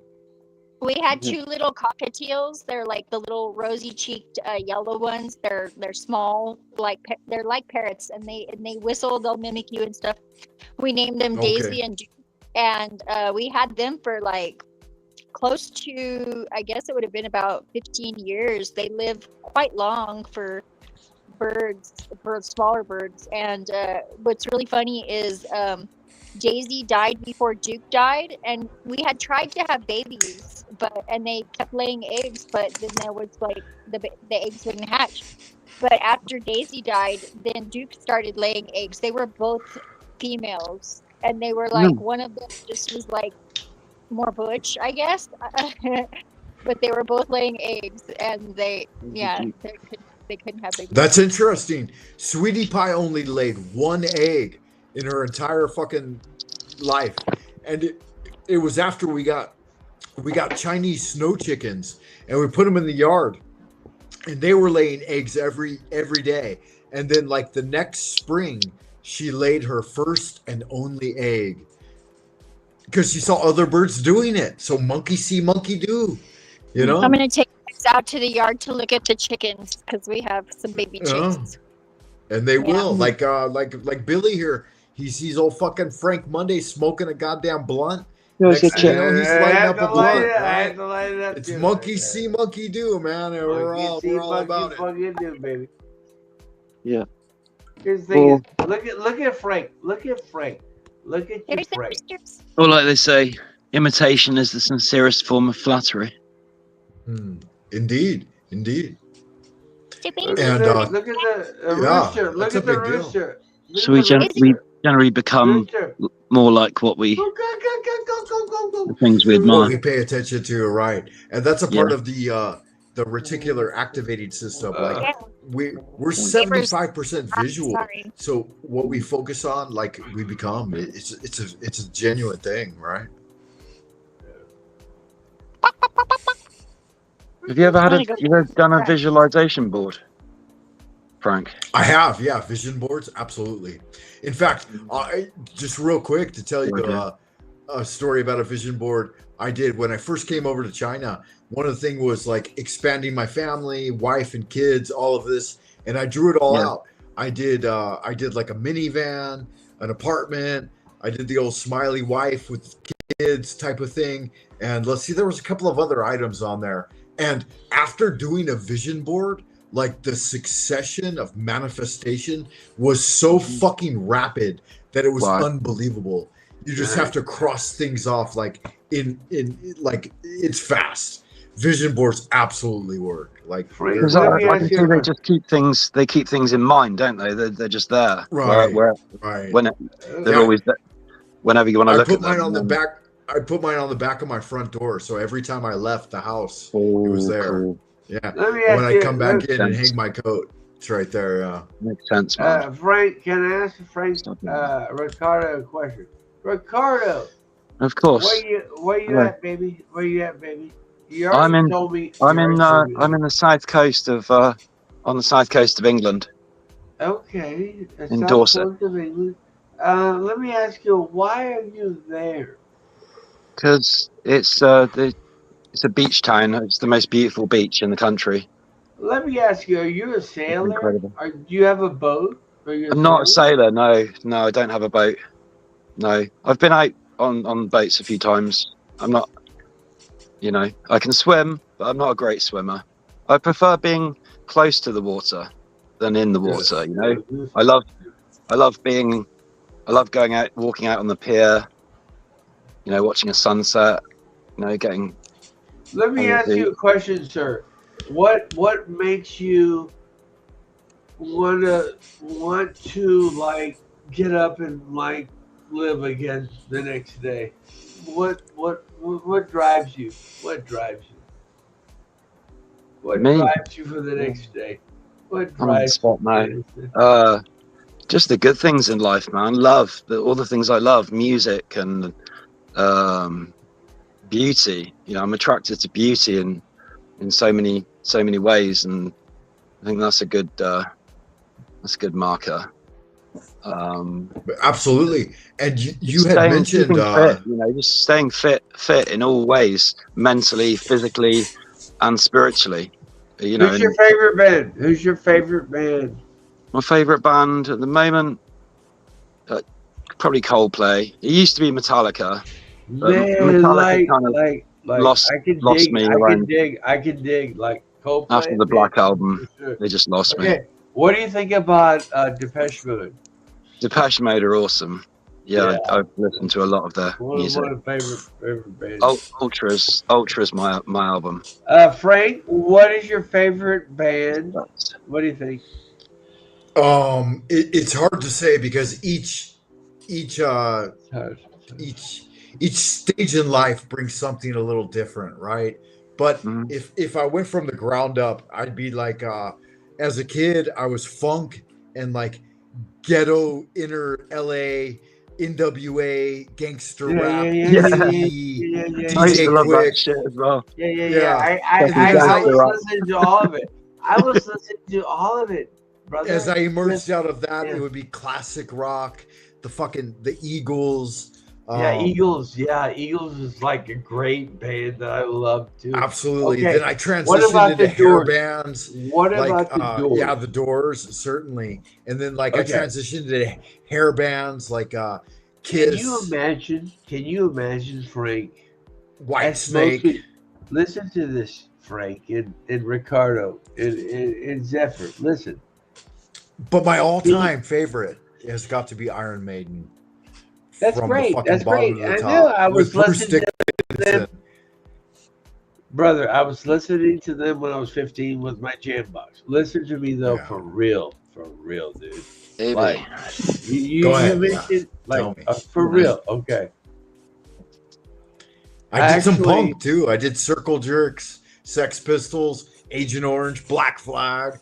You know, Vandals. Black Flag was the first band that Henry Rollins was in. Before he went solo. Yeah, that's right. He's fucking awesome, that guy. He's one of my rock heroes. Do you know Henry Rollins, Billy? Yeah, of course I know him, man. Like he was like in the early 90s, man. Like he was an icon. Listen to me, man. And that takes us like straight into Nick Cave. You're not gonna let me talk. You're not gonna let me finish my sentence. Right? Go ahead. Yeah, tell us. It's your show. I smoked a joint with fucking. Who? Snoop Dogg? I smoked a joint with Snoop Dogg. Who do I look like? That would be fucking legit. Jim Morrison. Morrison. Listen to really? me, man. That's a big deal. That's a big fucking deal. You know, it is. No, it is. I didn't smoke a joint with Jim Morrison. I smoked a joint with Robbie Krieger's son, the guitarist.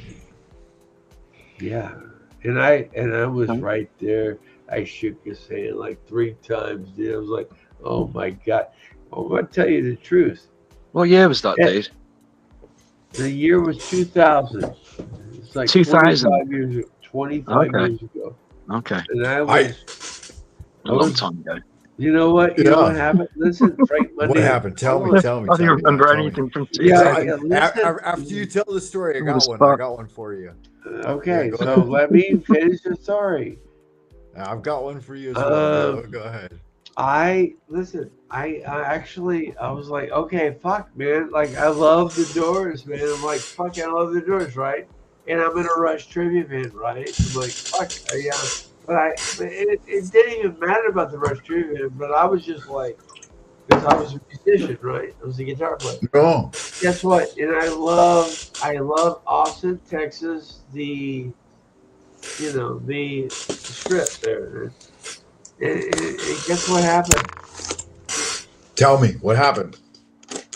I bought a ticket. I bought a ticket to the band. It was called the Robbie Krieger Band.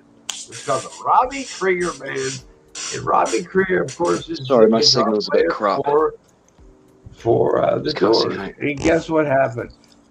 What happened? I stuck 2 joints in there. I stuck because I couldn't My drink. Wi-Fi is a bit crap. Sorry. Listen to me, guys. I had a breathalyzer in my fucking car. I couldn't drink. So what I did, listen to me. Billy? This is way back in the way. Guess what? Billy's I gone. stuck a couple of joints in there, and I ripped the joint off my foot, right? And I lit it up. And guess what? Billy's screen for me is just I passed it right this it's just way not- and that way. it's not showing anything. Right. Just like a little This is search bar going round. Ricardo, listen to me. It's okay. Yeah, tell it. Go ahead. Weird. So what happened? I passed the joint this way and that way. And guess what? Can you hear Billy? Pass the doochies on the left-hand side. So pass the doobie I on the can hear left-hand side. You're not gonna let me finish the story, are I'm you? just about to roll another Do smoke. it. No, do it. Okay, so Do it. I passed the joint to guess what? Ricardo, stop. I know. I'm gonna get Ricardo, listen. Pass the Pass- doobie on the left-hand side. I did, and I passed it. Guess what happened? You know what he was like?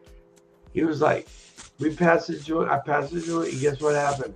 He was like, What happened? I was like, man, I love this band. You're eating. I love the Doors. Zephyr's muted, and Billy's Ricardo, just not even there. you know, He's Ricardo, gone All for right, it. it's okay. Hold on, Ricardo. I can't see him. You can't see nothing. Yeah, Ricardo's chill. He's okay. Ricardo, chill, He's doing dude. good. Listen to me, brother. Listen to me, man. Guess what He happened? sounds good. Guess what happened, man? What happened? I was passing the joint around, and guess what happened? I passed it around to a man that absolutely was like the brother or whatever of the club. Like he had like clout. You know what I mean? Right. Like, yeah. And I was like, I'm in a Rush tribute band. And he was like, what? Really? Really? I'm like, yeah, man. I'm like, passing the joint. And guess what he told me? You know what he told me? He said, you know what What did he he told tell me? you? What did he tell you? He said, Tell me. if you love this band so much, will you come up backstage with me after the show? And I did. Wow. Yeah. Wow. So it was me and that guy and his Not girlfriend. really. It was like 3. I swear to God, it was 3 of us. That's so went nice. Backstage, and we went backstage upstairs and above the stage.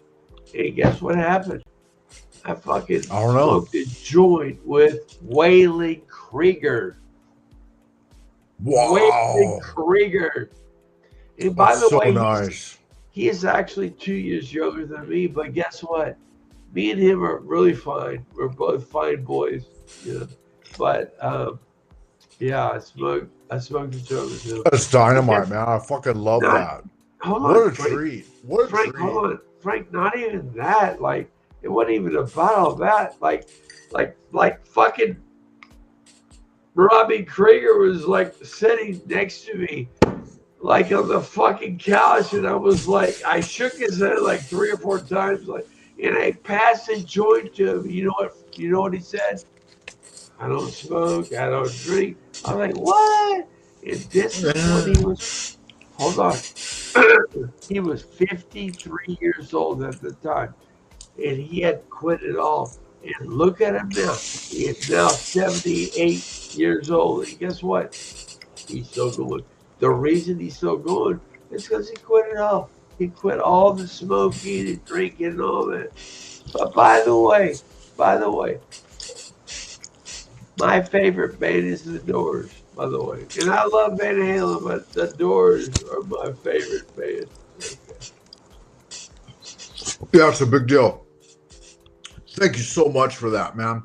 What a treat. You're welcome. Billy, You're welcome. what a wonderful Yeah, story, and I man. smoked a It joint really is. I smoked a joint right in front of freaking Robbie Krieger of the North, the guitar player. Can you I tried to pass imagine it that? to him, and he I didn't want smoked it, a joint right there with his fucking son. Right so there fucking with his awesome, son. man. So awesome. And also Chin, the guitar player, not the bass player, Chin, he passed away. He passed away, but he was there.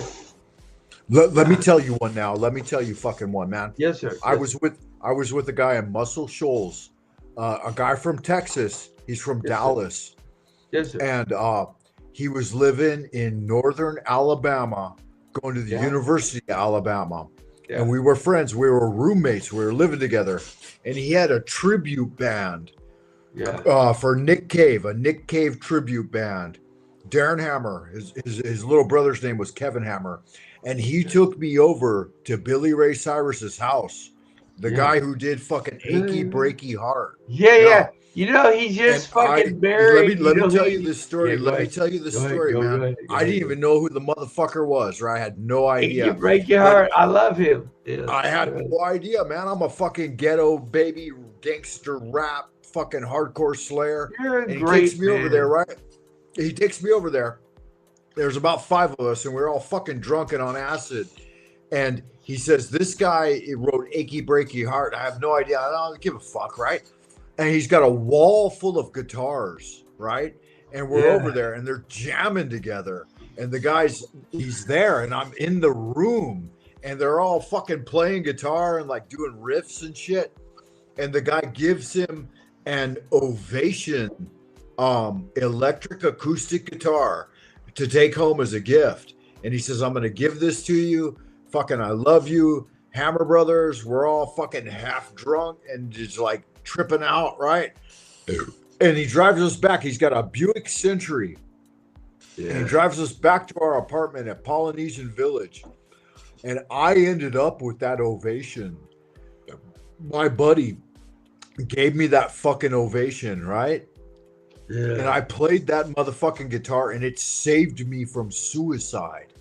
I ended up learning on that guitar in college. I ended up learning Baby Bitch by Ween. And I played that motherfucker every day for 6 months. And it kept me from killing myself and killing my girlfriend at the time. She broke up with me, man. She cheated on me. And I was so fucking hurt.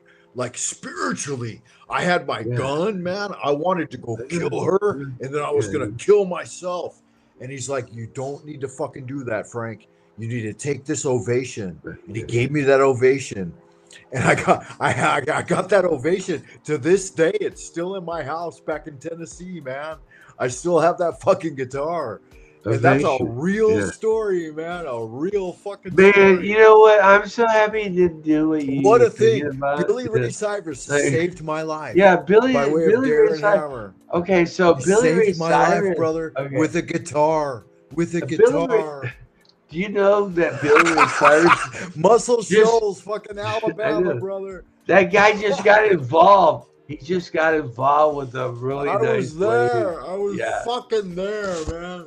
You know, Billy Ray Cyrus was down and out. Tell me what happened. He's back in. I have to look it up, but he was an old man back then. This was mid-90s. This was like 95. No, back then. Actually, he's younger than me. Billy Ray Cyrus. Okay, let's look. I think he's younger than me. Is he really? Are you serious? Yeah, actually, he's my age. He's my age, dude. I'm just Is he really? Yeah. What a fucking thing, right? What a thing. I mean, like that story you just told. We're gonna find out. We're about to find out. Oh, the story I told. Those are real things, man. That's true, and I love that. Yeah, you can't hear this fucking shit on YouTube, man. Oh, by the way, nobody out there telling real stories. This is like memoir type shit. Let's go with the real time. You know, the Rolling Stones recorded in Muscle Shoals. The Beatles recorded in Muscle Shoals. Everybody fucking went to Muscle Shoals. Who's your favorite band, Frank? Who's your favorite band? Iron Mine is Maiden, the man. Doors. All-time favorite Mine's the band's Doors. Iron Maiden. Mine's the Doors. Yeah. I love the Doors. I love Led Zeppelin. I love Led Zeppelin too, but the Doors are my favorite. But then Led Zeppelin be it. The Doors are awesome. And also Iron Maiden, I was listening. Listen to me. I was listening to Iron Maiden when I was like fucking 14, 15 years old. And it was like on my jam box, like you know. Yeah, I'm an Iron Maiden guy, and yeah. When it comes to my all-time favorite band, whether you fucking go from gangster rap to fucking jazz or classical, Iron Maiden hits the middle ground for me, man. I just love them. I know you're a Rush guy. I loved Rush, man. I did all Rush. I had everything by Rush. I love them from start to finish. It's some of the best music ever written, ever played. I'm gonna be honest. I've seen Rush live. I have it on my channel, like Billy Wayne Dora. If you want to check my channel, I've got some Rush stuff we did back in the day. But listen, yeah, I checked it out. Frank, listen to me, Frank. You're so fine. What did you do?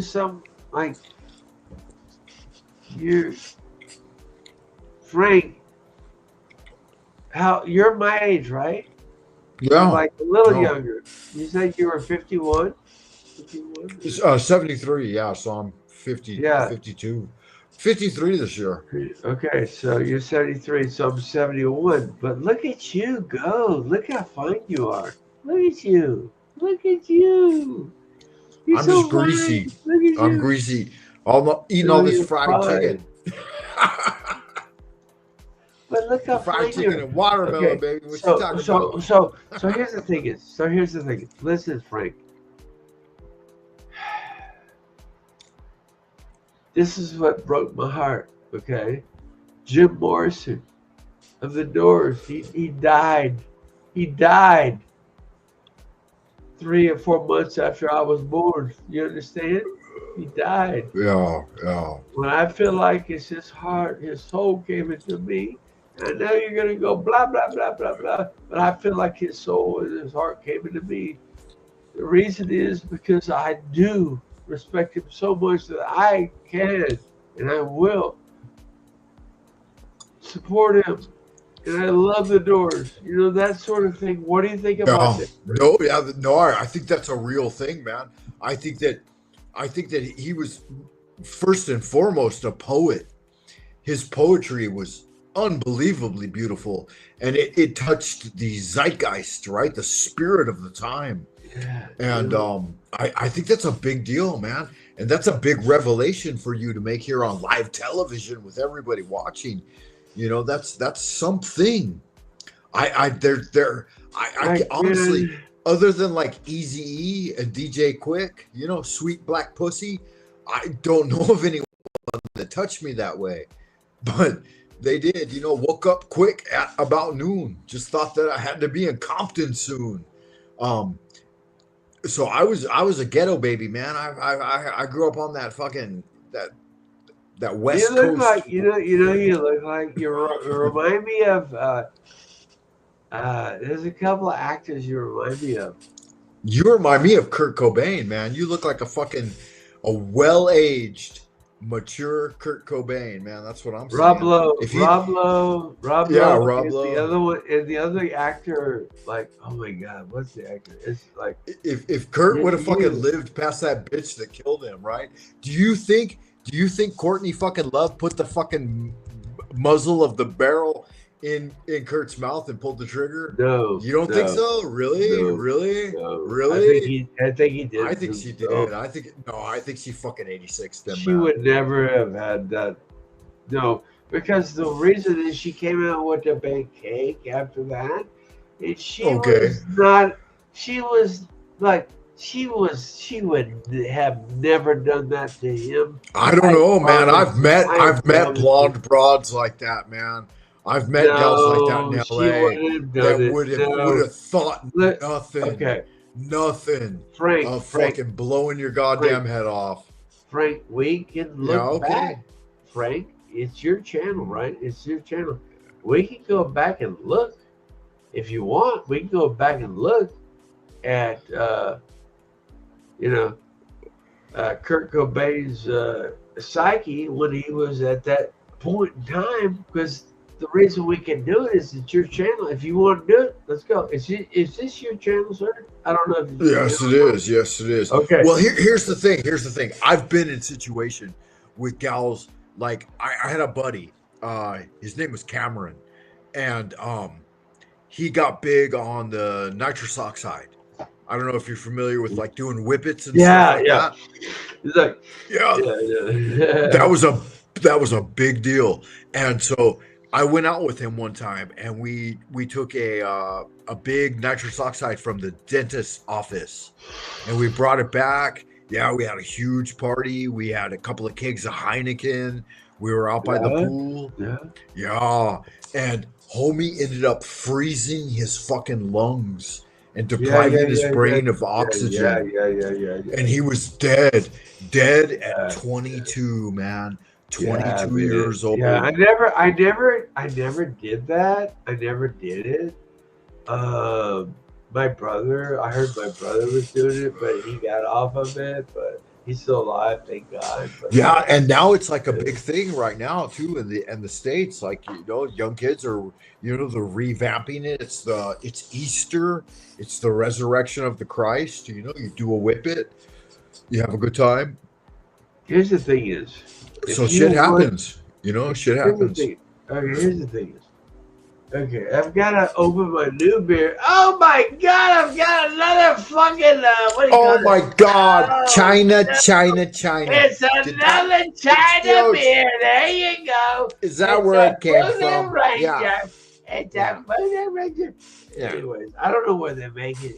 Anyways, I got to drink. It's getting warm. I've been talking. Yeah. Let's get a little toast. A little cheers. Boop. Boop. Boop. Yeah, Okay, so here's the thing. I would not put it past a bitch like that. I had a girlfriend named Darcy in the 7th grade, and she invited me over. Like, I was fucking rock hard. Big old hard on. Yeah, you're over there. Yeah. Sexy man. You're a sexy man. I'm just saying. But like, she was not staying with her family. She was with like some random dude, and they tried to lure me in there and give me like pills and fuck me up, and he wanted to ass fuck me, man. And she wouldn't even give me the pussy. Yeah, I was all about eating that little something. I just want to spread those legs. And she came out in her panties, and she's like, "Oh yeah, but dude over here, he wants to. He wants to fuck you in your ass. You're like, fuck you, man. No, Look, I've never. I jumped out the window. I got the fuck out of there so fast. Listen to me. I've never had it in my hands from a man and never put it in a man. The reason why is because I love men. That's no truth. That's all nothing truth. Wrong with that. But there's nothing wrong with that. But guess what? I'm never going to go to the extremes of that. That's it. No. The reason why is because I love women. I love the hell out of women. Right. Yeah. I love women. See, me too. They are beautiful women. I love the breasts and I love the pussy. Yeah. And I'm going to take them down. I'm just going to take them down. I'm telling you, I'll just put their right there. That's it. Face deep, spread the legs. It's delicious. Exactly. And see, here's the thing. But she was fucked up, and he had her on pills, and that's why I wouldn't doubt that. Like in certain situations, girls get misled. They're young.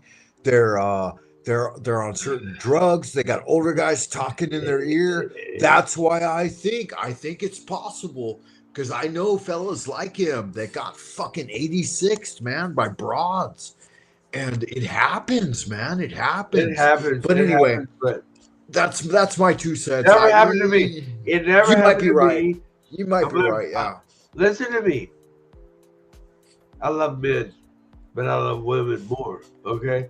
and I will never. I'm not saying I never will do it, but I have never done it to this date. Well, here's the thing too. If you took on the spirit of Jim Morrison, you know, and his poetic vibe, it's also possible. Like I said, that Kurt Cobain, you know, if he got fucking taken out early, then that energy, like you said, because that's a real thing, Billy. You might not know, like you said that out of nowhere, but that's like deep in Chinese spirituality.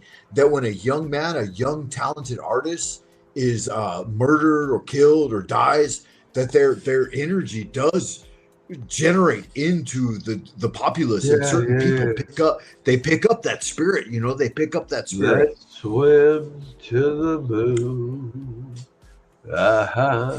Let's climb through the tide. Yeah, bring it. Yeah. Zephyr Axolotl still here. Let's see what so she's got like going on. Moonlight Drive, you know, it's like, come on, baby. My television sets, like, which is Yeah, gigantic. Zephyr, are you a fan of the Doors? I like the Doors. Yeah. They spent some time in Albuquerque apparently, and I've been on Love Street and the cemetery where they used to hang out. Okay. Famous. Okay, so like for real, you know what broke my heart? 1971. I was born March 1971. I was a little boy. And guess what happened to Jim? He fucking died in July 71. I never knew him, man.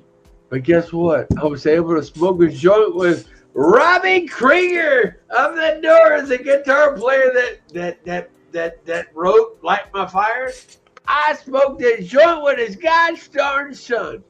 Come on, baby, light my fire. Yeah, and you know what? You know what's so funny is it's not even funny. I smoked a joint with that guy, dude. And guess what? I tried to pass the joint to Robbie, right? Like the guitar player of the Doors, like, because he was at the time he was like 53, like I'm now 54. So this was like a long time ago, right? I was like 29, right? And see how the wheels spin, man. You're right where he was. Yeah. And I tried to pass it over to him. You know what he told me? He's like, you know what? He told me, man, I don't smoke, I don't drink. He's like, see, that'd be like the same thing we showing up right. Yeah. And guess what? If you look upon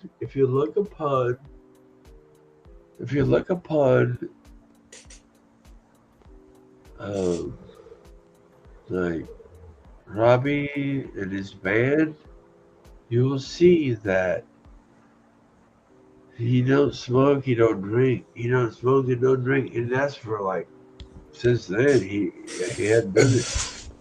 That's why we need to realize like these 6 degrees of separation, right? Like that puts you that much closer to center. And with my experience with like the Ovation and Darren Hammer and Billy Ray Cyrus and Achy Breaky Heart, which I didn't even know anything about, which has touched everyone in the entire world. People know this, right? They know this song. Like that puts us right within the spectrum of Trump. You know, he's not that far fucking off. And when you think about the fact that these ripples are affecting everyone. Yeah, you got that rolled up dick right there. That's a fucking 25 feet. I just want to like relax. I gotta relax. Yeah, do it. The whole time I've been up here like I want to relax. No, yeah, we've shared a lot of big fucking deals, man. Big ideas. Shit that's genuine. Like that you won't see anywhere on YouTube. Is it Frank Monday? This is your channel, correct? Can I please play a video of my rush tribute band real quick? No, we can't, man, because last time I got struck with the community strike. You You can't won't play get anything. struck. You will not get struck. This is Yeah, my they man. already struck me. Yeah, I you can promise you. play it on your end. Yeah, go ahead. Go ahead. Play what you No, I got. promise you, you're not going to get struck, dude. You're not going to get struck. I've done this with multiple people. You're not going to get struck, dude. I'm going to share. No. And it's hold on. It's up to you to share the screen. It's up to Okay, you. yeah. But I have Last it's time up the to you. monkeys showed up. We had the monkeys, You're and the gonna be monkeys got fine. me struck, I'm not man. gonna do Yeah. it. It's gonna be my video from YouTube from my channel, so nothing's gonna hurt you. I promise Okay. you, brother. Yeah, Nothing's go gonna ahead. hurt you. But I want you to see me when I was a young kid playing Rush. Okay? Is that okay? with you? Okay. Yeah, sure. I promise you, saying you're gonna be fine. Let me find it. Okay. Would you like to hear Lime? Okay, we can do Toto. Oh gosh, I actually want to show you this first because I recorded this. Oh my goodness. Oh my goodness. Okie dokie. I'm gonna go ahead and share screen if it's okay with you. Frank, it's okay. Don't worry about it, baby. Yeah, wait just a second though. We've got Zephyr Axolotl. Wait just a second. And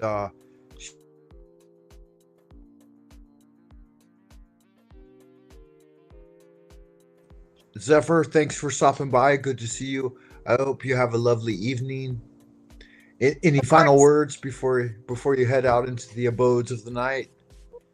Just keep being the best you can be, and just remember, like, we're all at different places in our journey, and try and be as kind as you can, but there's no reason to be nice. Okay, sweetheart, would you please stay? Because I'm about to show us what I recorded. I recorded Toto. This is going to be awesome. This is going to be awesome, I promise you.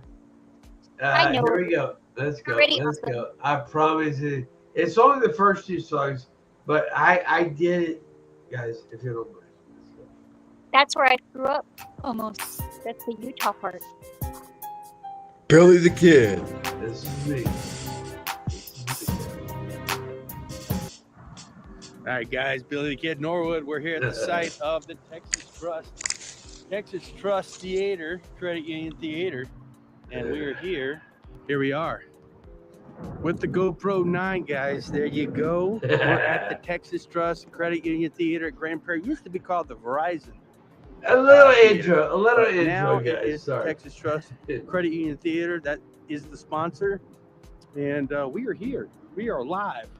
Not live, but so this is what we got going on. The time is, let's see, 6:13, February 21st, 6:13. We're here to see Toto, guys. Toto, and you can see there's a slight sunset there, as you can see. We are here to see Toto. Yes, sir, Reed Bob Jr. We are here. Watch this. Watch this. See, I got a great video. We got here, that's where I'm going to enter. We're going to enter the building right there. That's going to be the front of the building, the main entrance. It's really quick. And there will be a line forming. We're definitely super early. Super early, guys. Now look at this theater. It's huge.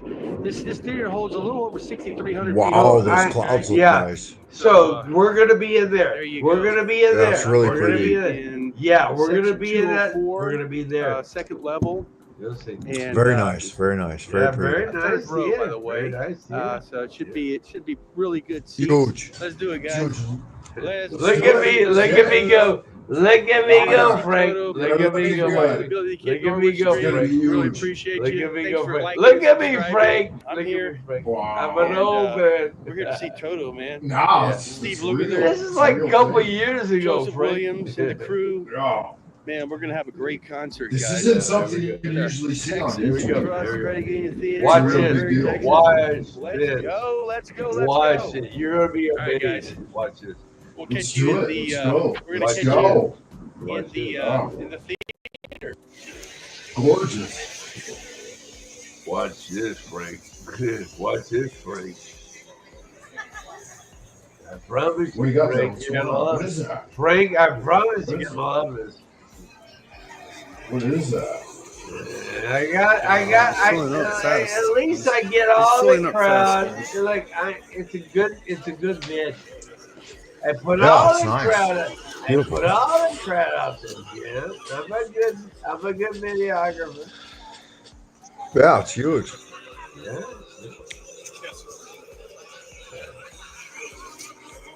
Yeah, it really is a big deal. Thank you, Look at Frank. that. Thank you, Frank. I love you, Frank. I love you too, man. All right, guys. Billy Kid Norwood. The concert's about to begin, and Yeah, so it's gonna far get they're started. not kicking me off do this stand by the stage thing. I don't know why. It may happen. If it does, I'll go back to my seat about 35 rows back that way, which will still have a great concert. I just want to see Steve Lukather. Honestly, I escaped up there.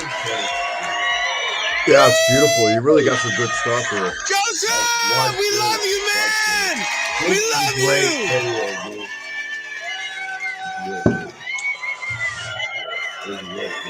Steve.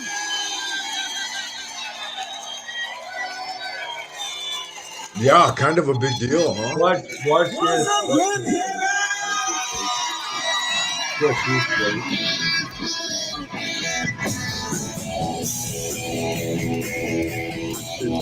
That's me filming.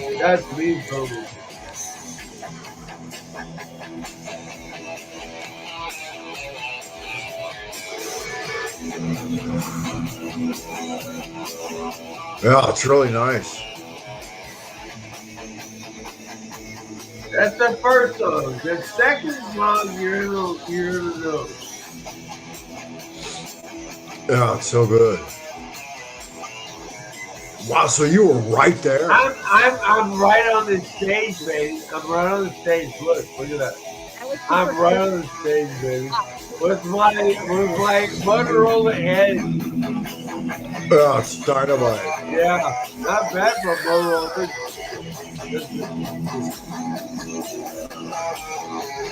What a treat.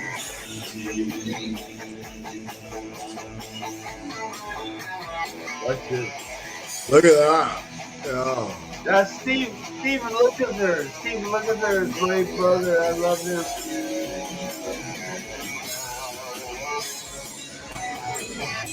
Do you know Steve Lukather actually plays he played with Van Halen and Michael Jackson. Yeah, that's how good he is. Oh, wow. Yeah. Wow. Yeah. That's a big deal. Yeah. This guy on the guitar is like amazing. Yeah.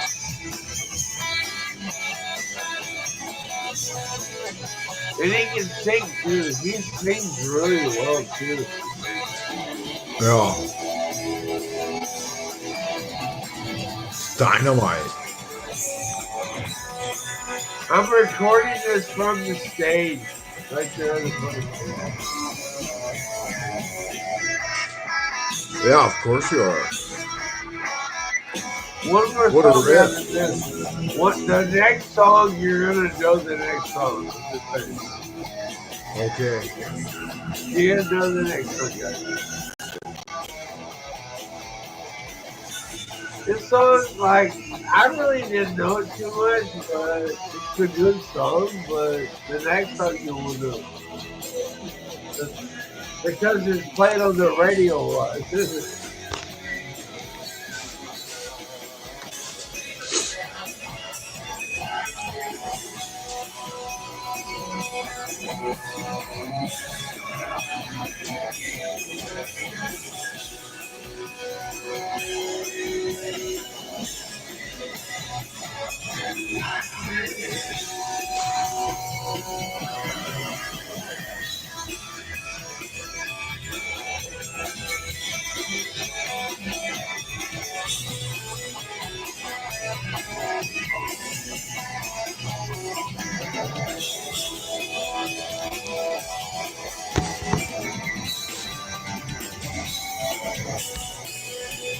gonna make it big. I'm gonna make it big. Yeah, it's so nice to be there. Make it big. Let's make it big. Like live on stage. We're gonna make it big. Yeah, that was your hand right there. That's me. That's me filming. Yeah. I'm the filmographer. That's right. You're right there, man. Cameraman. Filmography. Nice. I'm a pretty good filmographer, I tell you. I'm pretty goddamn good, I'm just telling you. Yeah, fucking really good. It's huge. Now You're watch the best this. ever. Watch this. It's like better than professional. This is where you get. This is where you get to the big boy. Watch this. Look at that. Oh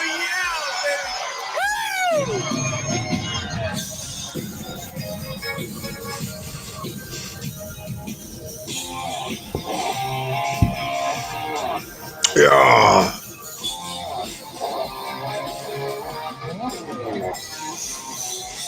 So nice.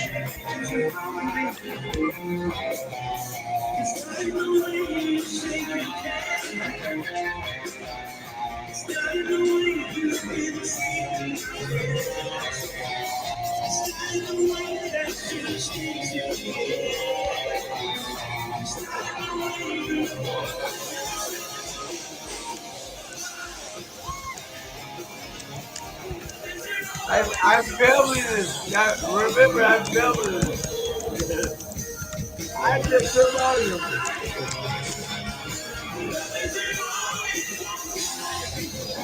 Wait a minute. What song is this? What we got going on here? What is this? I got to mute for just a second so we can make a little commentary. What have we got going on here? This is a copyrighted song here. We got to fucking take it easy. What have you got? What have you got there? What is that? What is that? Yeah, that was gorgeous, man. It was so beautiful. Yeah, I don't want to get a community strike, man. I love it. I love it. But I don't want to get a community strike. Yeah. So yeah, guys, that was a lot of fun. Really, everybody showed up, had a good time. We're going into the 4th hour. I want to make sure that I taper down the show here. Thank you so much, Billy Wayne Norwood, on stage, your Grand Wizard of the Esoteric Order of Dagon. Rah! All hail Father Dagon. All hail the Mother Hydra. Cthulhu has risen. Quick shout out, guys, to Frater Sal Smith, Adeptus Exemptus of the Esoteric Order of Dagon. I appreciate everybody stopping by. Make sure you guys hit the likes and subscribe. This is another entry into the way of the psionic agent. You know, good looking, sexy people keep on keeping it real, you know. Yeah, fucking poke at them like Pavlov's dog. Make them bark. Check me out on buymeacoffee.com/Frank Monday. Put a little something in the tip jar. Y'all good looking, sexy people. And until next time, man, I will see you guys in the abodes of the future. And yeah, good magic. Definitely good magic. That's it for now, guys. I will finish off with the invocation of total integration from the Universal Society of the Integral Way. Heaven and earth are the spontaneous manifestations of the subtle, wondrous universal law.